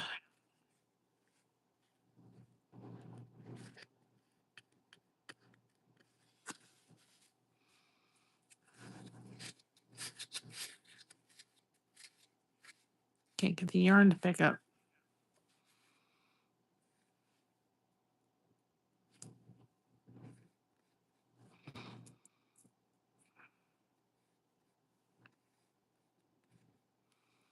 Either that's fireworks or thunder. And I am trying to get it like, it may not stay down, but I am trying to, the sections where it's kind of hitting that little thing, I'm hitting it just a little bit. I want it to kind of go in there like those couches with the little buttons that happen. That's kind of what I want it to be. And you may have to go back. Like I need to go back and hit this. It's kind of coming up where I didn't want it to. And right here, oh, that's fine. The other part was coming up. Yep. Got the wrong thing. Pulled on the wrong yarn.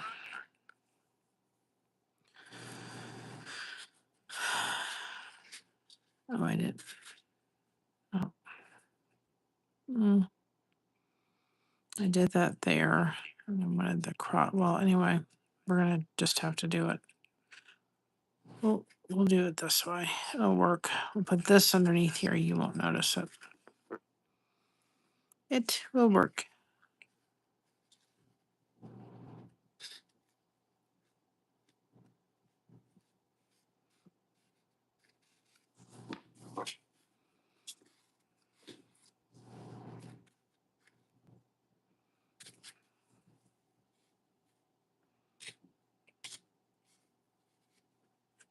Just have to remember that when I get to the other side.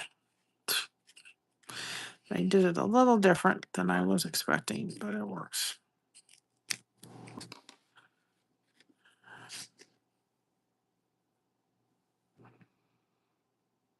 But I'm used to, sometimes when I do my blankets, I'm literally having like 4 or 5. Sometimes I've had up to 19 strings working at once. So this is pretty easy compared to some of them I've had to maneuver. Remember when I was working for a blanket for my pastor that retired? I literally had 19 strings going at once. Like, oh my goodness. Yeah, it just works because it just, I think it lends itself to stained glass. Absolutely 100%.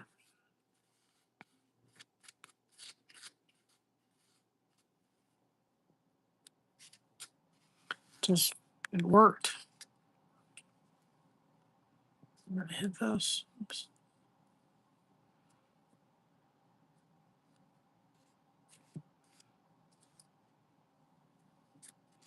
I feel like I'm going with something. I mean, I sat there thinking, I got to bring this woman a Christmas gift or Christmas birthday gift, Mary.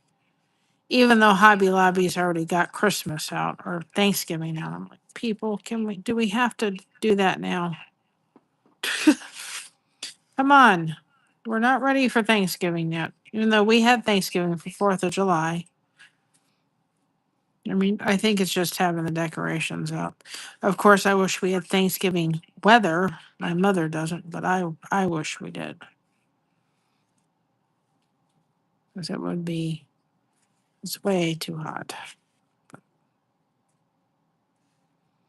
My mother's too funny. She's like, well, it's hot for you, but it's not for me.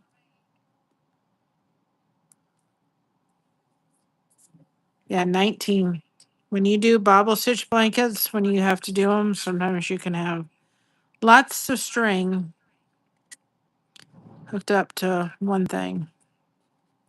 And I had 19 and it was just one little area that I had it, but man, and it was funny because our pastor served, it was like he served in our church for 19 years.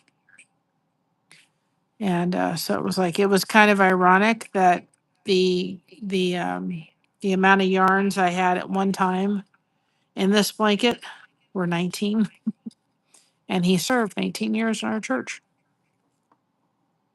I thought it was like I thought it was kind of it was just it was neat. It was like, but it was just one section of it. If you go to the blanket lady, you'll see. Oh, I don't need to do that section actually. Go to the blanket lady and look at that reel, that short. You'll see a blanket that says Jesus Saves. That's the one I did for him.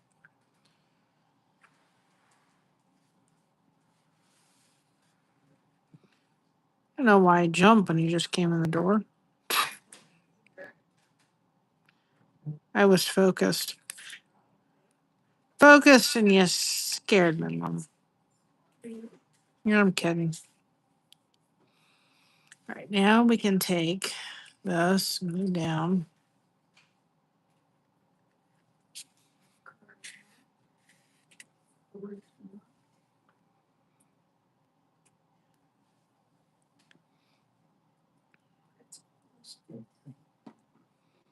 Yeah, I'm almost there. I'm just almost done.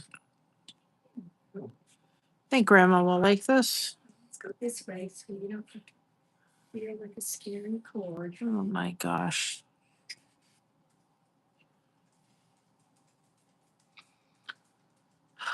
Child, what have we got to do with you?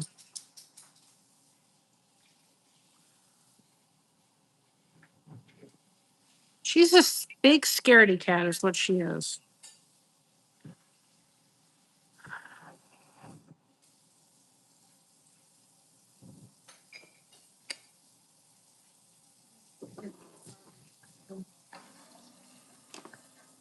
You're fine. I don't think anybody's going to be.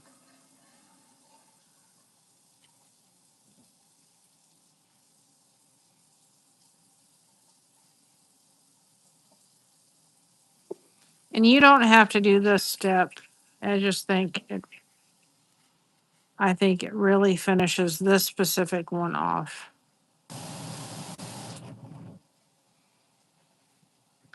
You don't want to give it, if you just like it the way it is, you don't have to do this step, but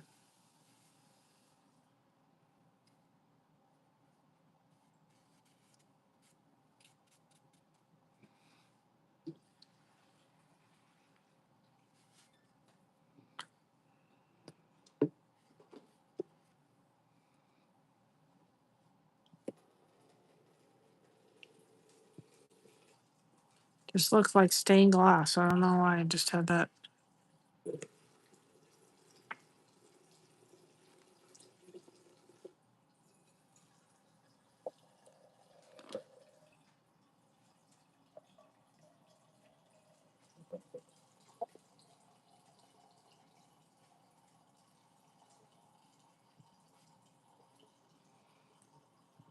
It's not raining up here.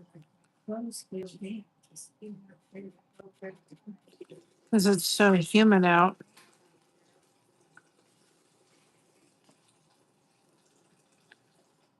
So we got one side done.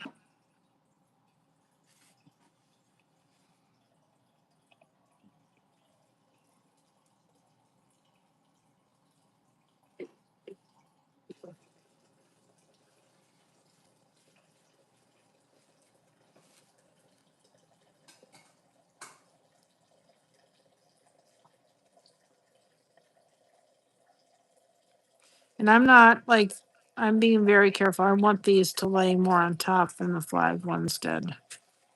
So I want the cording to kind of be just paying attention to kind of like the little things, as I'd like for them to sit a little bit.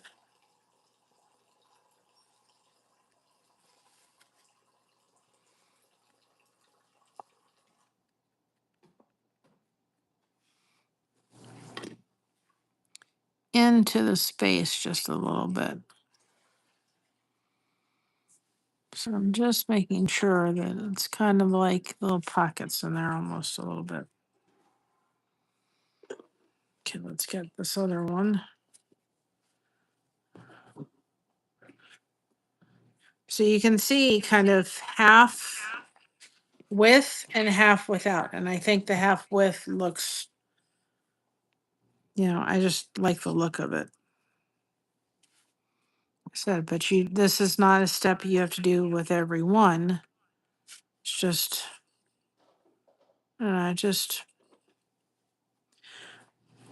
with this one, I just think it worked. Like the goose we do, and I've got to go get the aqua fabric. There's no need to do this step. With this one, it just looked like a stained glass piece of work. I'll have to go to Hobby Lobby and find out which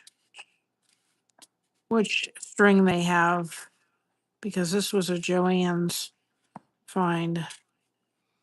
And then at least I can let you all know what's done.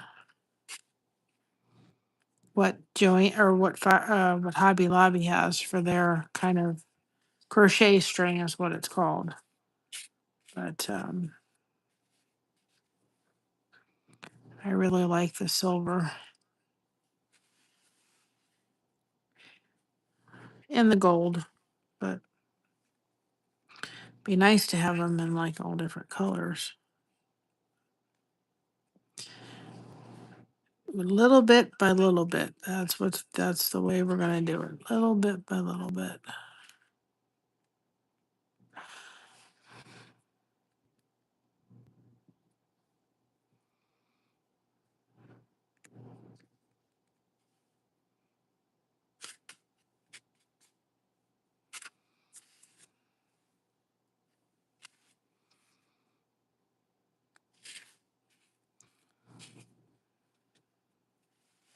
Thank you for allowing me all to do this tonight, not have to worry about the flag. I couldn't deal with the flag tonight. That was not happening tonight. I want to finish the flag, but the flowers and me were going, we're not in the mood tonight for the flowers.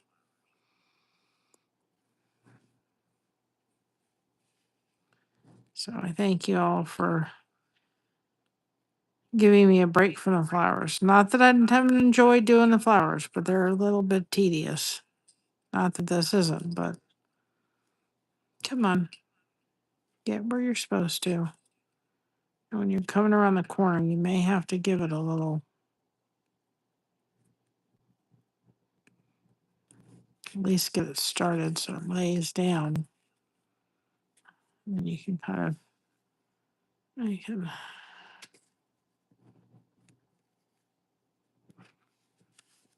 there's a little string piece I gotta take care of, right? No, you're not supposed to go down there. It's like a little piece of string that kind of came loose, and I want to make sure I angle it going down so it's not laying on the cross. There we go.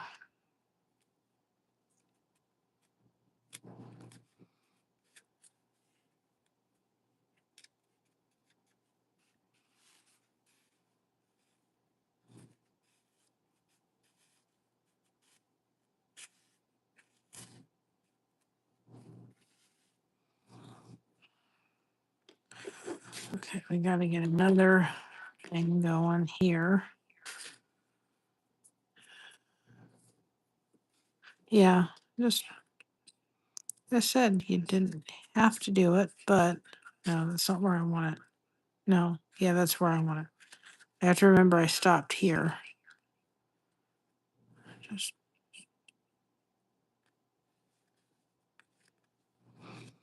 worked itself to there. We'll do it on the opposite side of the cross. Oh, you may not notice that I made a mistake there, but overall, I don't think. Oops, not having that color in there.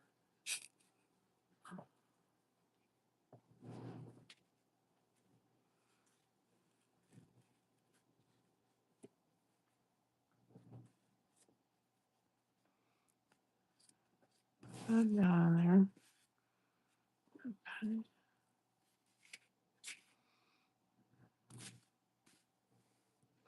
If I was doing this with a little bit darker fabric, I'd be a little bit more careful with the glue, but I found, and for the majority, my fingers taking away the excess, but found with the lighter fabric, you're pretty okay. It doesn't show as much of the glue as the darker stuff. And we can use the water technique. That seemed to work.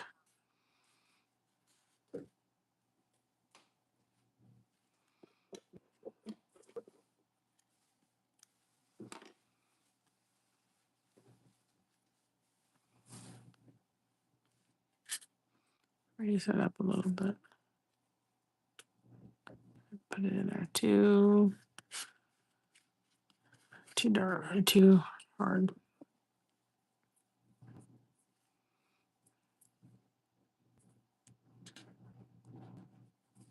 That's going to be an easy one to do.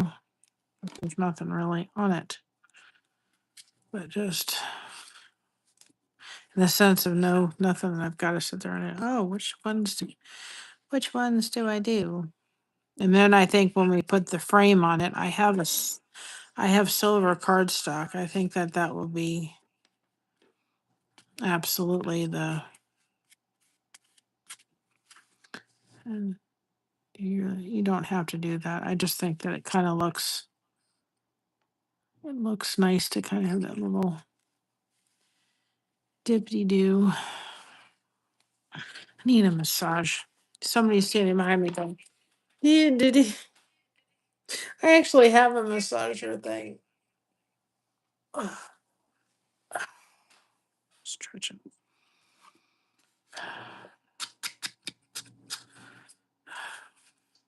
I haven't had a massage in years. I think the last time I had it, Christina and I had one down in Florida. She was graduating. She had never had a massage. And we treated her to a weekend. That was, of course, the weekend my grandmother fell and hurt her hip. And then 2 weeks later, she was gone. But we took her away for the weekend and had the trip and everything. And I treated her to a day at the spa. And that was, my grandmother didn't want us coming home. We were just in West Palm. We weren't very far, but and it's shiny cardstock too. That was a hard time for our family. She didn't want us coming home. She wanted us to stay and have Christina enjoy her trip, but I was treating her to a spa day because she had worked so hard for graduation and everything, and we had just found out that something happened to my grandmother. We offered to come home, but my mother didn't want us to. She wanted us to stay and enjoy our time. I should have done that the other way, but actually, I'm gonna lift this up because I made a mistake. It's not in there far enough that I have to worry about it yet.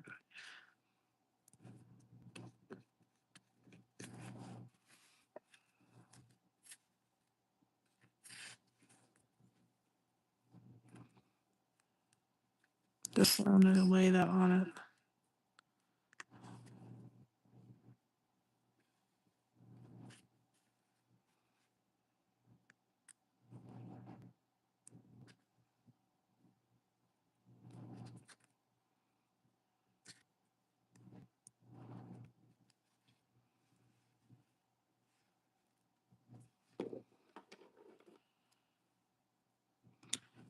Be really even with that one.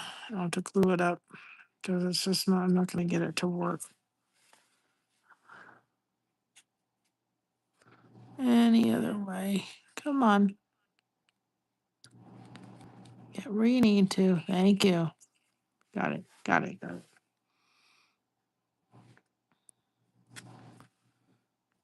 And then my husband and I, when we went to St. Augustine and we had our honeymoon, he had never had a massage before, but we had a couples massage.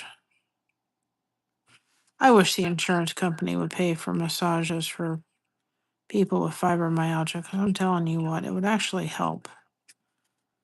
They don't pay for it, but I wish they'd pay for it. They just, I don't think, and even my doctor said it would probably help you out a little bit. I'm like, yep. I mean, just for somebody to do it, but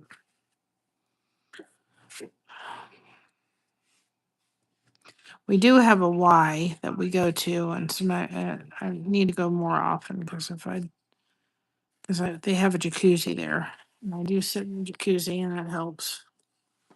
But I'm telling you, if I don't have my shower at night, that makes a difference. And I have like a little, it's like a thing I put on my neck. I think I'm gonna put it on my neck tonight. It's like a thing, and it just sits and it does a massage. Because Josh used to massage my neck, got really stiff, and his hands just can't do it anymore. So that's a wonderful thing that I have too. I should do it. I should use it more often, and I don't. I don't pull it off out as often as I should.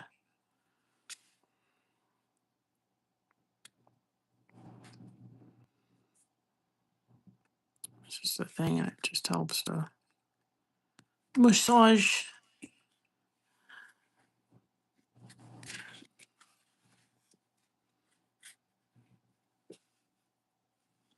My mother-in-law used to be a masseuse.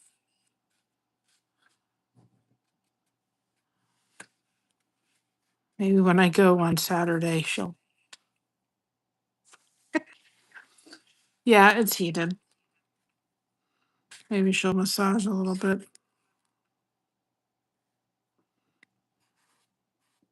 She can't do it for long either because she has issues now with her hands. She was a masseuse for a little bit. She didn't last very long. I know my mother said, Mary, if your hands had been better, she said you would have been an amazing massage person, because I've done her neck too. If I'm having a good day, sometimes I'll take, you just rub my neck, and I'll go, yeah. She'll say, Mary, if only you could have had the hands, you would have been wonderful at it. And I'm like, no, probably not for me.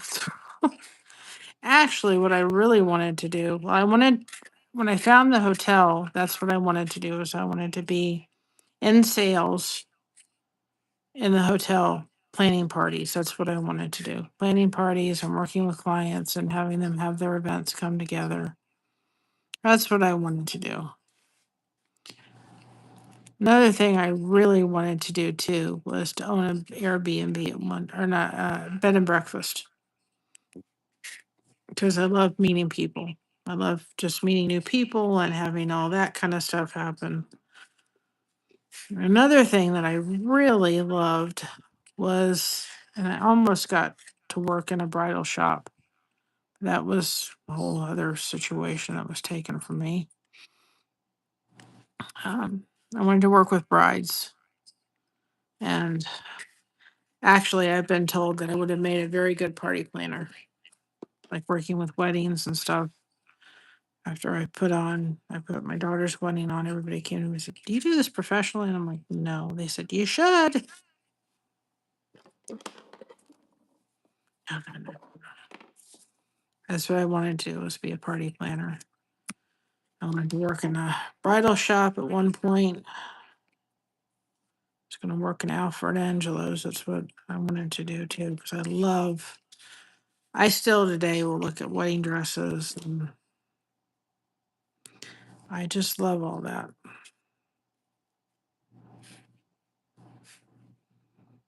I love seeing wedding dresses and party planning and all that kind of stuff. I'm just going ahead and cutting what I need, and that way I can put it down as I see fit. And then we're done. I'm really glad I did this step. And then I'm going to have to go find more of this, but it'll be a different brand, but still to get some more colors.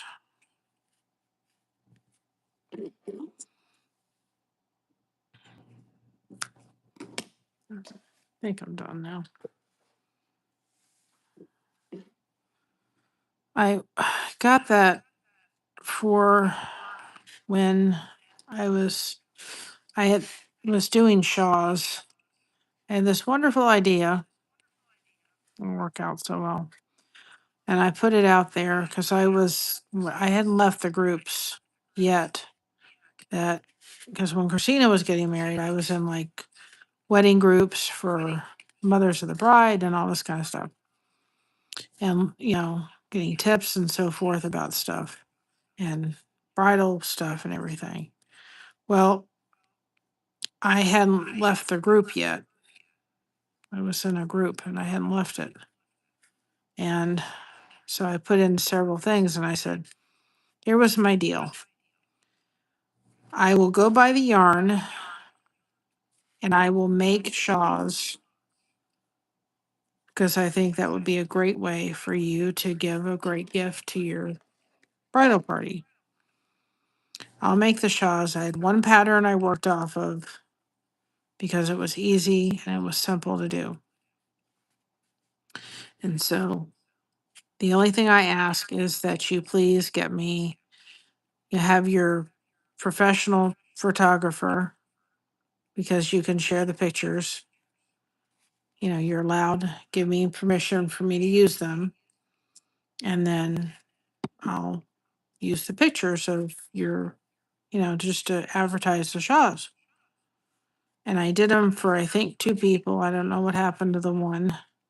And the other one, she kept telling me that the photographer didn't get the pictures or something. I think she totally forgot to take pictures that day with them in, and I think that's what happened. I'll never know, but I just stopped asking her. And so I did I think 1 or 2 orders. I think I did 2. I was like looking for 3 brides or something. And it was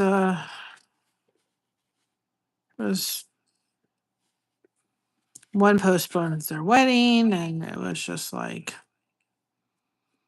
I'll do it at cost, at what the yarn cost, and you pay for the yarn, I'll do the work. But that was my only thing. Take pictures, and share the pictures with me. And I never got one picture. So this yarn, this was left over from one of the shawls I did, that I added a little sparkle with the shawl. Oh well, it's come in handy now. Didn't then, but it come in handy now.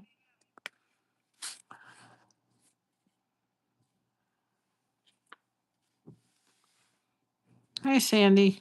I know we're late, but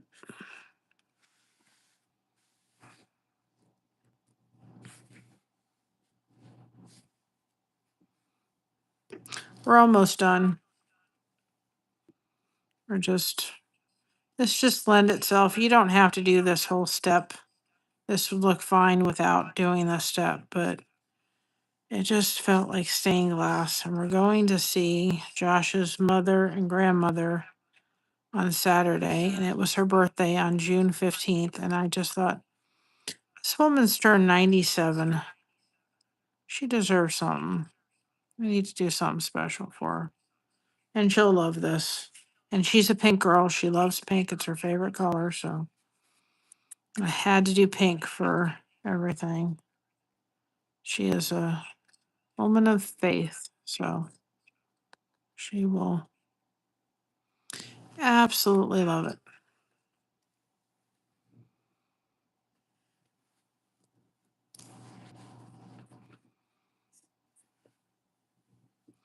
And she has 6 children, over 30 grandchildren, over 30 great grandchildren.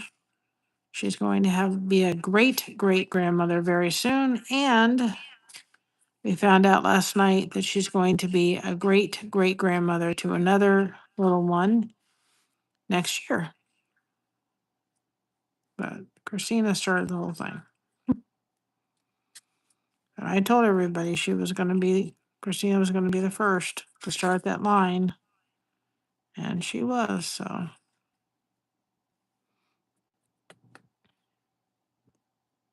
She'll have another one she has another one on the way. That isn't coming till like early next year, from what I can understand.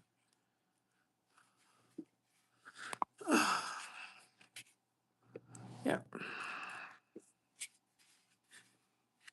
Let's not get that part down. It'll be good.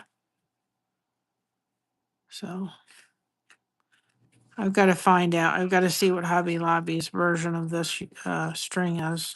It's crochet string or thread is what it's called. If you're wondering, but I got to go look at Hobby Lobby and see what their version of it is. Because I'll have to get some more colors because I really like using it.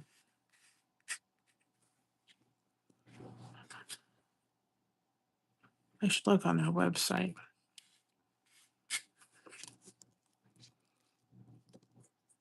Actually, I should look on Amazon. So if I find some on Amazon, at least you guys can find it. That's what I should do. Hey, Bud Files. We're almost done. We've been here. I'm not coming on tomorrow. We're going to Sam's Club. You all know what Sam's Club does to me. And then Tuesday, we'll finish the flag. Depending on how we're feeling tomorrow, maybe we'll go take a run at that store. I don't know, that yarn store. All depends, I think. But I figured I'd come on and do this tonight, and then tomorrow or Tuesday we'll finish the I'm gonna get right in my head in a minute. Thursday we'll finish the flag. But guys, I gave you a shout out today. Yeah. Well, I don't think they have yarn. It's a quilt store. It's a Amish run quilt store in our area. It's the one I sent you. I said I was going to go to. I've been there before, but it's been a while. I want to see what fat quarters they have, what jelly rolls they have, what remnants they have on sale. And, if it's something down the road, if I was doing this and putting kits together, I'd probably get yarn from them only because I would feel as if, the Hobby Lobby has their yarn, or not yarn, it's fabric. But a place like that is you're going to have very different fabric.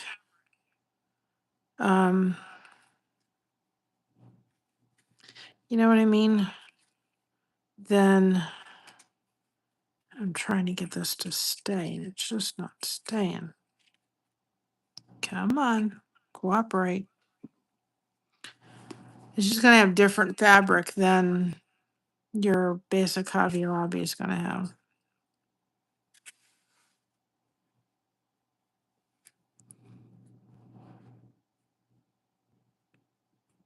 But we had to do this in a manner. If you go back and watch it, you'll see how I had to do this one. Because I learned something from the flag and how, if you're going to do this, what you got to have to kind of layer over stuff so that you're not digging stuff in. And this is going to be tricky, but we'll figure it out.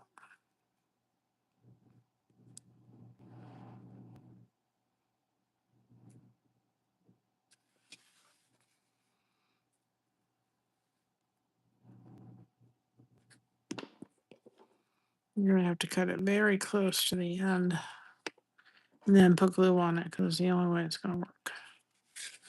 That last little piece is just not going to go very far in any place.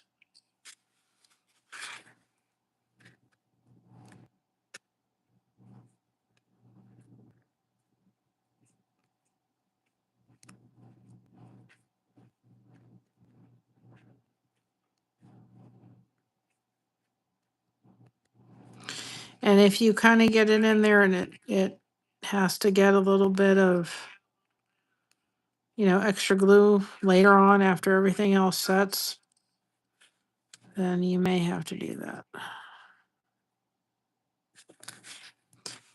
It is not going to cooperate for me. It will eventually. It's just be patient with it for a minute.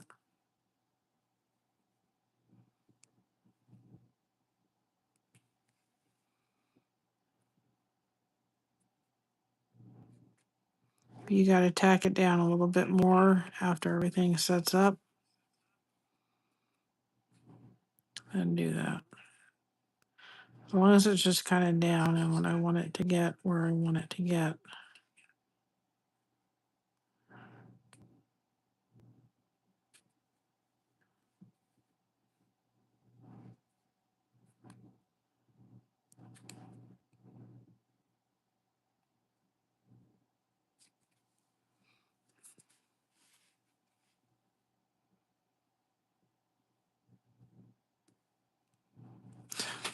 It's that little piece that just doesn't want to cooperate.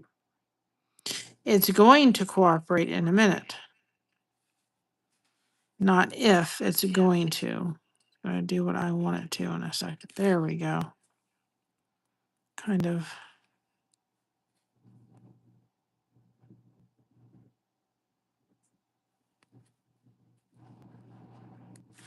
The problem is I'm trying to get this to kind of stay down there. Just have to finagle it a little bit.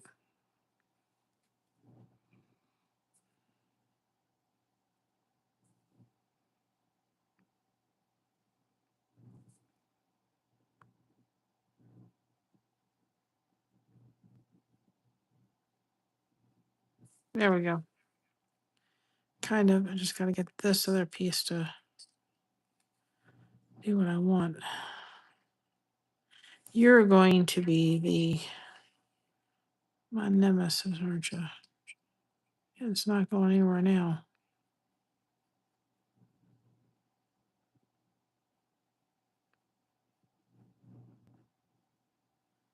I think that when we get those other tools, it'll be helpful. That looks so good like that. And take that, just kind of dip that down. And then all these other little things.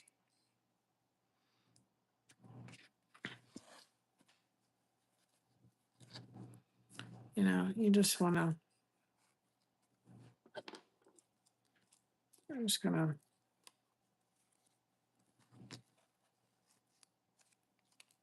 Oops. Wrong side. That's a cutting board out. Doesn't matter to me. Just take your hand and you'll get them down. I'm just trying to get them.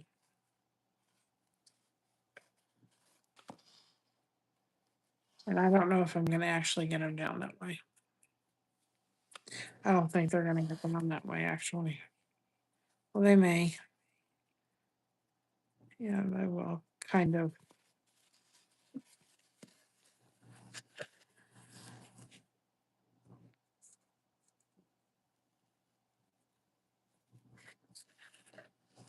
I'm just kind of. I mean, you're going to be covering them up. It's just the problem is that if you don't kind of have them down, you're not going to be able, they're going to pop up on you. But you can always tape them down too.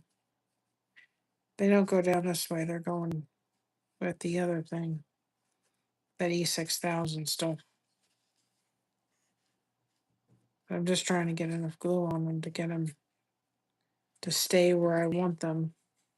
Just so that when I put the frame on, it's not, they're not going to bubble up.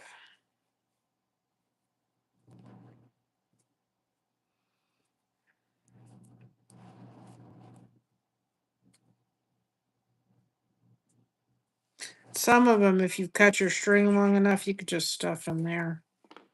I didn't cut my string long enough on some of them.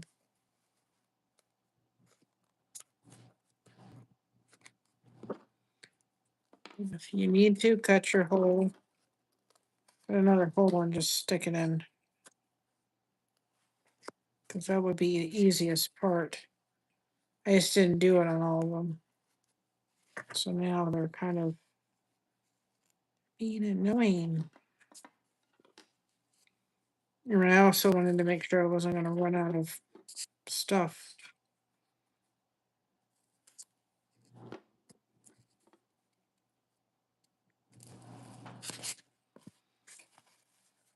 So if there's little places where you haven't stuck fabric, just take your knife and just get it in, because that will be the easiest.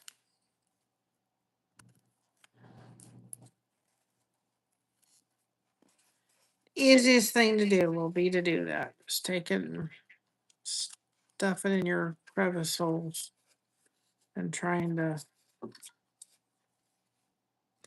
just be careful you don't hurt yourself. We don't want any hurt limbs.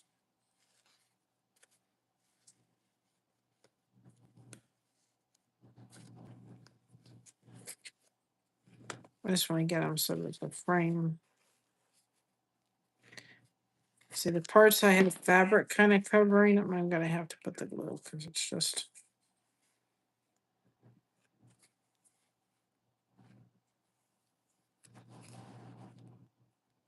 I have no place to put them. I don't care if the whole thing comes around.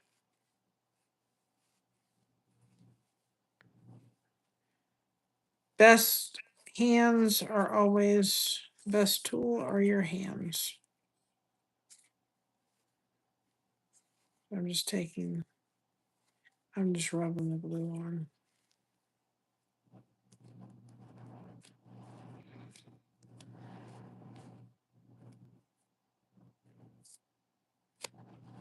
Even if nothing else, it'll make the stuff from fraying, from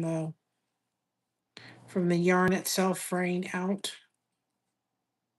May not even stick, but it'll prevent the yarn because it's kind of like twisted and it's making a sparkle.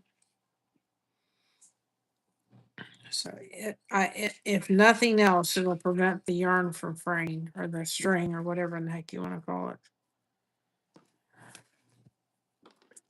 That's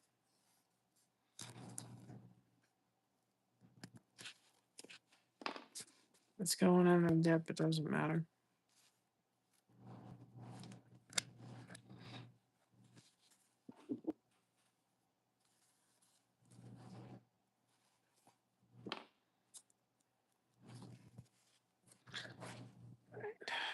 So now all the string ends are done. They're not in a position of coming out. So that'll be great.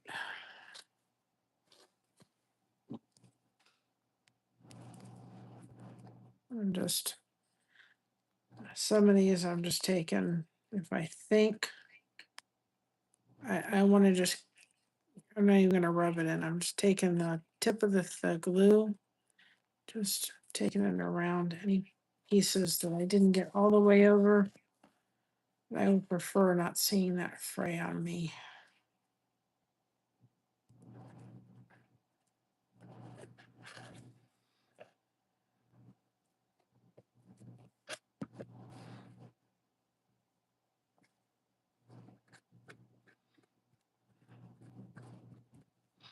I don't have to get my hands all covered with glue.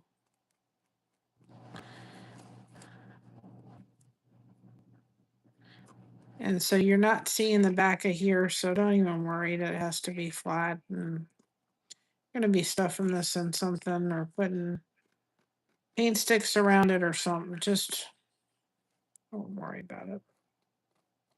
Just wanting to make sure we don't. That wherever I put something here, and the fact that I had to cut some of these a little bit shorter than I would have liked.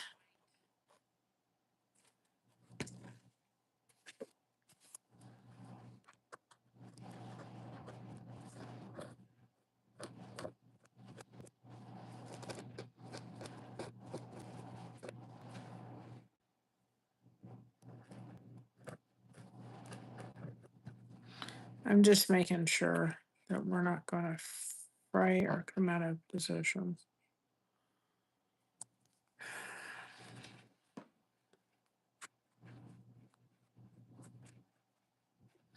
I'm just taking my finger and just kind of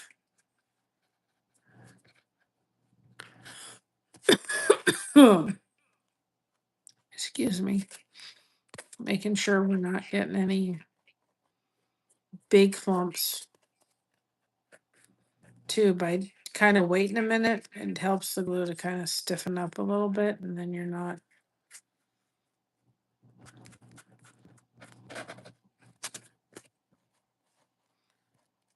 That way you're stiffening up. You're stiffening up the ends, and you're also protecting it from moving.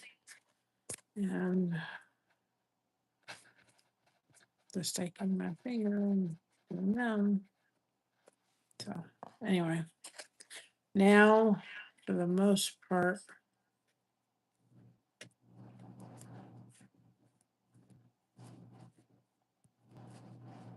okay. So anyway, that is the finished piece. I love it. Came out so cool. It really did. It really did. And I love the edging. I think the edging was absolutely the way to go. It looks like a piece of stained glass. It separated all of those because we were using pink. You know, I wasn't really using a lot of other colors. You know, if I had been using like this would have been white. If I had been using, and I don't know if I'd use a ton of pattern stuff, but if I was using like all different colors, you know what I mean? Like if I was using solid colors, I don't know if I would do this step. Maybe I would have. I don't know. But because I was using the pattern stuff, it mixed with the solid color. It just lent itself to having a little bit of that. And these two pieces here, this one and this one, came off of one of Christina's ones that she tie-dyed. And I thought it was fitting that um, that was in there because that was a piece that her great granddaughter tie-dyed. So I figured that was a little bit of her, you know, her great granddaughter in this piece. And Christina's middle name is Rose. So even though this is a little different of a blue, it still works. And Christina's favorite color is this color up here. So it all kind of gels well. And I maybe should have taken this and put this up here. But Grandma loves roses. It's not that off. I think it adds a different dimension to it. We originally down here when we first started had like this dark color next to it, and I'm so glad I changed that because we did not. I was saying, oh, it's okay. And I really didn't like it. I did not like it. Now I found my cap to my glue. Do you think I can find it again? No, that would be way too easy. I did something with the cap for the glue. I found it. Now I don't know if I can re-find it again. I've lost the tip to this. So I have to message this company, the Flisco company, whatever it is, and see if they can send me another one and tell them they need to make this a different color than clear, and they need to be able to be able to provide replacement parts for this for the for the top part. Right now, I'm just sticking it in that piece of foam that I told you all not to use. So anyway, I think she's gonna love it. I love it. I think it came out so cool. So we will do another one of these because we would like to do and thank the woman that donated all this beautiful fabric to us in my area. So I'd like to do one for her. So I'm going to do another one for her, but I love it. I think it came out so cool. And I really love, you know, I love the whatever this stuff is. The beating her up. Excuse me. I think when we do the waves for the pool, for the geese, I think it would look really nice to do like the silver going for the waves. I think it'll look nice, and we'll go get the aqua and the sparkle from Walmart, because I think we have to do that for the waves, for the ocean, for the water. But I think it would look really cool to put the sparkle there, the lines there, because that'll look like the waves for sure. Absolutely. So we let it get dry and happy and set and all that kind of stuff. Looks so cool. I'm really impressed with it. Just a little gift, just a little thing to say thank you. She'll love it. Now we'll get the Thursday, not Thursday, Tuesday. We're getting the stuff in that I ordered. So anyway, we've got that, and anyway, I told you I wasn't going to get to pay bills till the 6th. It's the 6th. They may get taken care of tomorrow. None of the bills are due until like the 7th or 8th. Then they start getting due. So maybe I'll take care of them before we're supposed to go to Sam's Club tomorrow. So I'm not coming on live tomorrow because we go to Sam's Club tomorrow and I'm going to be exhausted. I usually get done with Sam's Club. And so I will not be coming live until Tuesday and we will finish the flag. But I really wanted to get this done. But like I said, we're going to be meeting her on Saturday, and I wanted to make sure it was done so that we can also work on framing it. And I love how it came out. Came out really cool. Really, really, really, really cool. And I love. If you're doing one that's kind of like a stained glass one, think about doing that trick because that just makes it pop in a different way. So I'm gonna go off to bed. I'm tired, sleepy. It's 12:30 here. We have Sam's Club tomorrow. Oh, anyway, I love you all.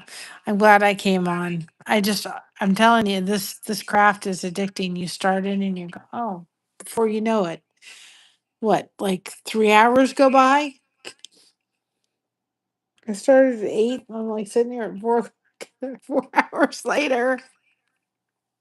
But this one was pretty easy. I knew I wanted to get done with this one now because I wanted to get done with this one, you know, so it has time to dry and set and everything. So I will see y'all probably Tuesday, unless we make a trip to that store tomorrow. If not, we'll do that on Wednesday. St. Josh has a doctor's appointment Wednesday, so maybe while we're out on Wednesday, we'll go there. We'll see. I love y'all. I know time goes fast when you're having fun. I'm telling you what. I love y'all. Thanks for tuning in. I will talk to you later. Remember to be proud of being you because everyone else is taken. Keep crocheting that connection. No crochet hook is required. We have you covered. Thank you so much for having us covered, and we'll see you on the next one. Thank y'all. I love how it turned out. Talk to you later. Bye bye, everybody. All right. Thank you very much. I appreciate it more than you know. Like I said, I'm going to email you. You're amazing. You all are amazing. I love y'all. Bye bye, everybody.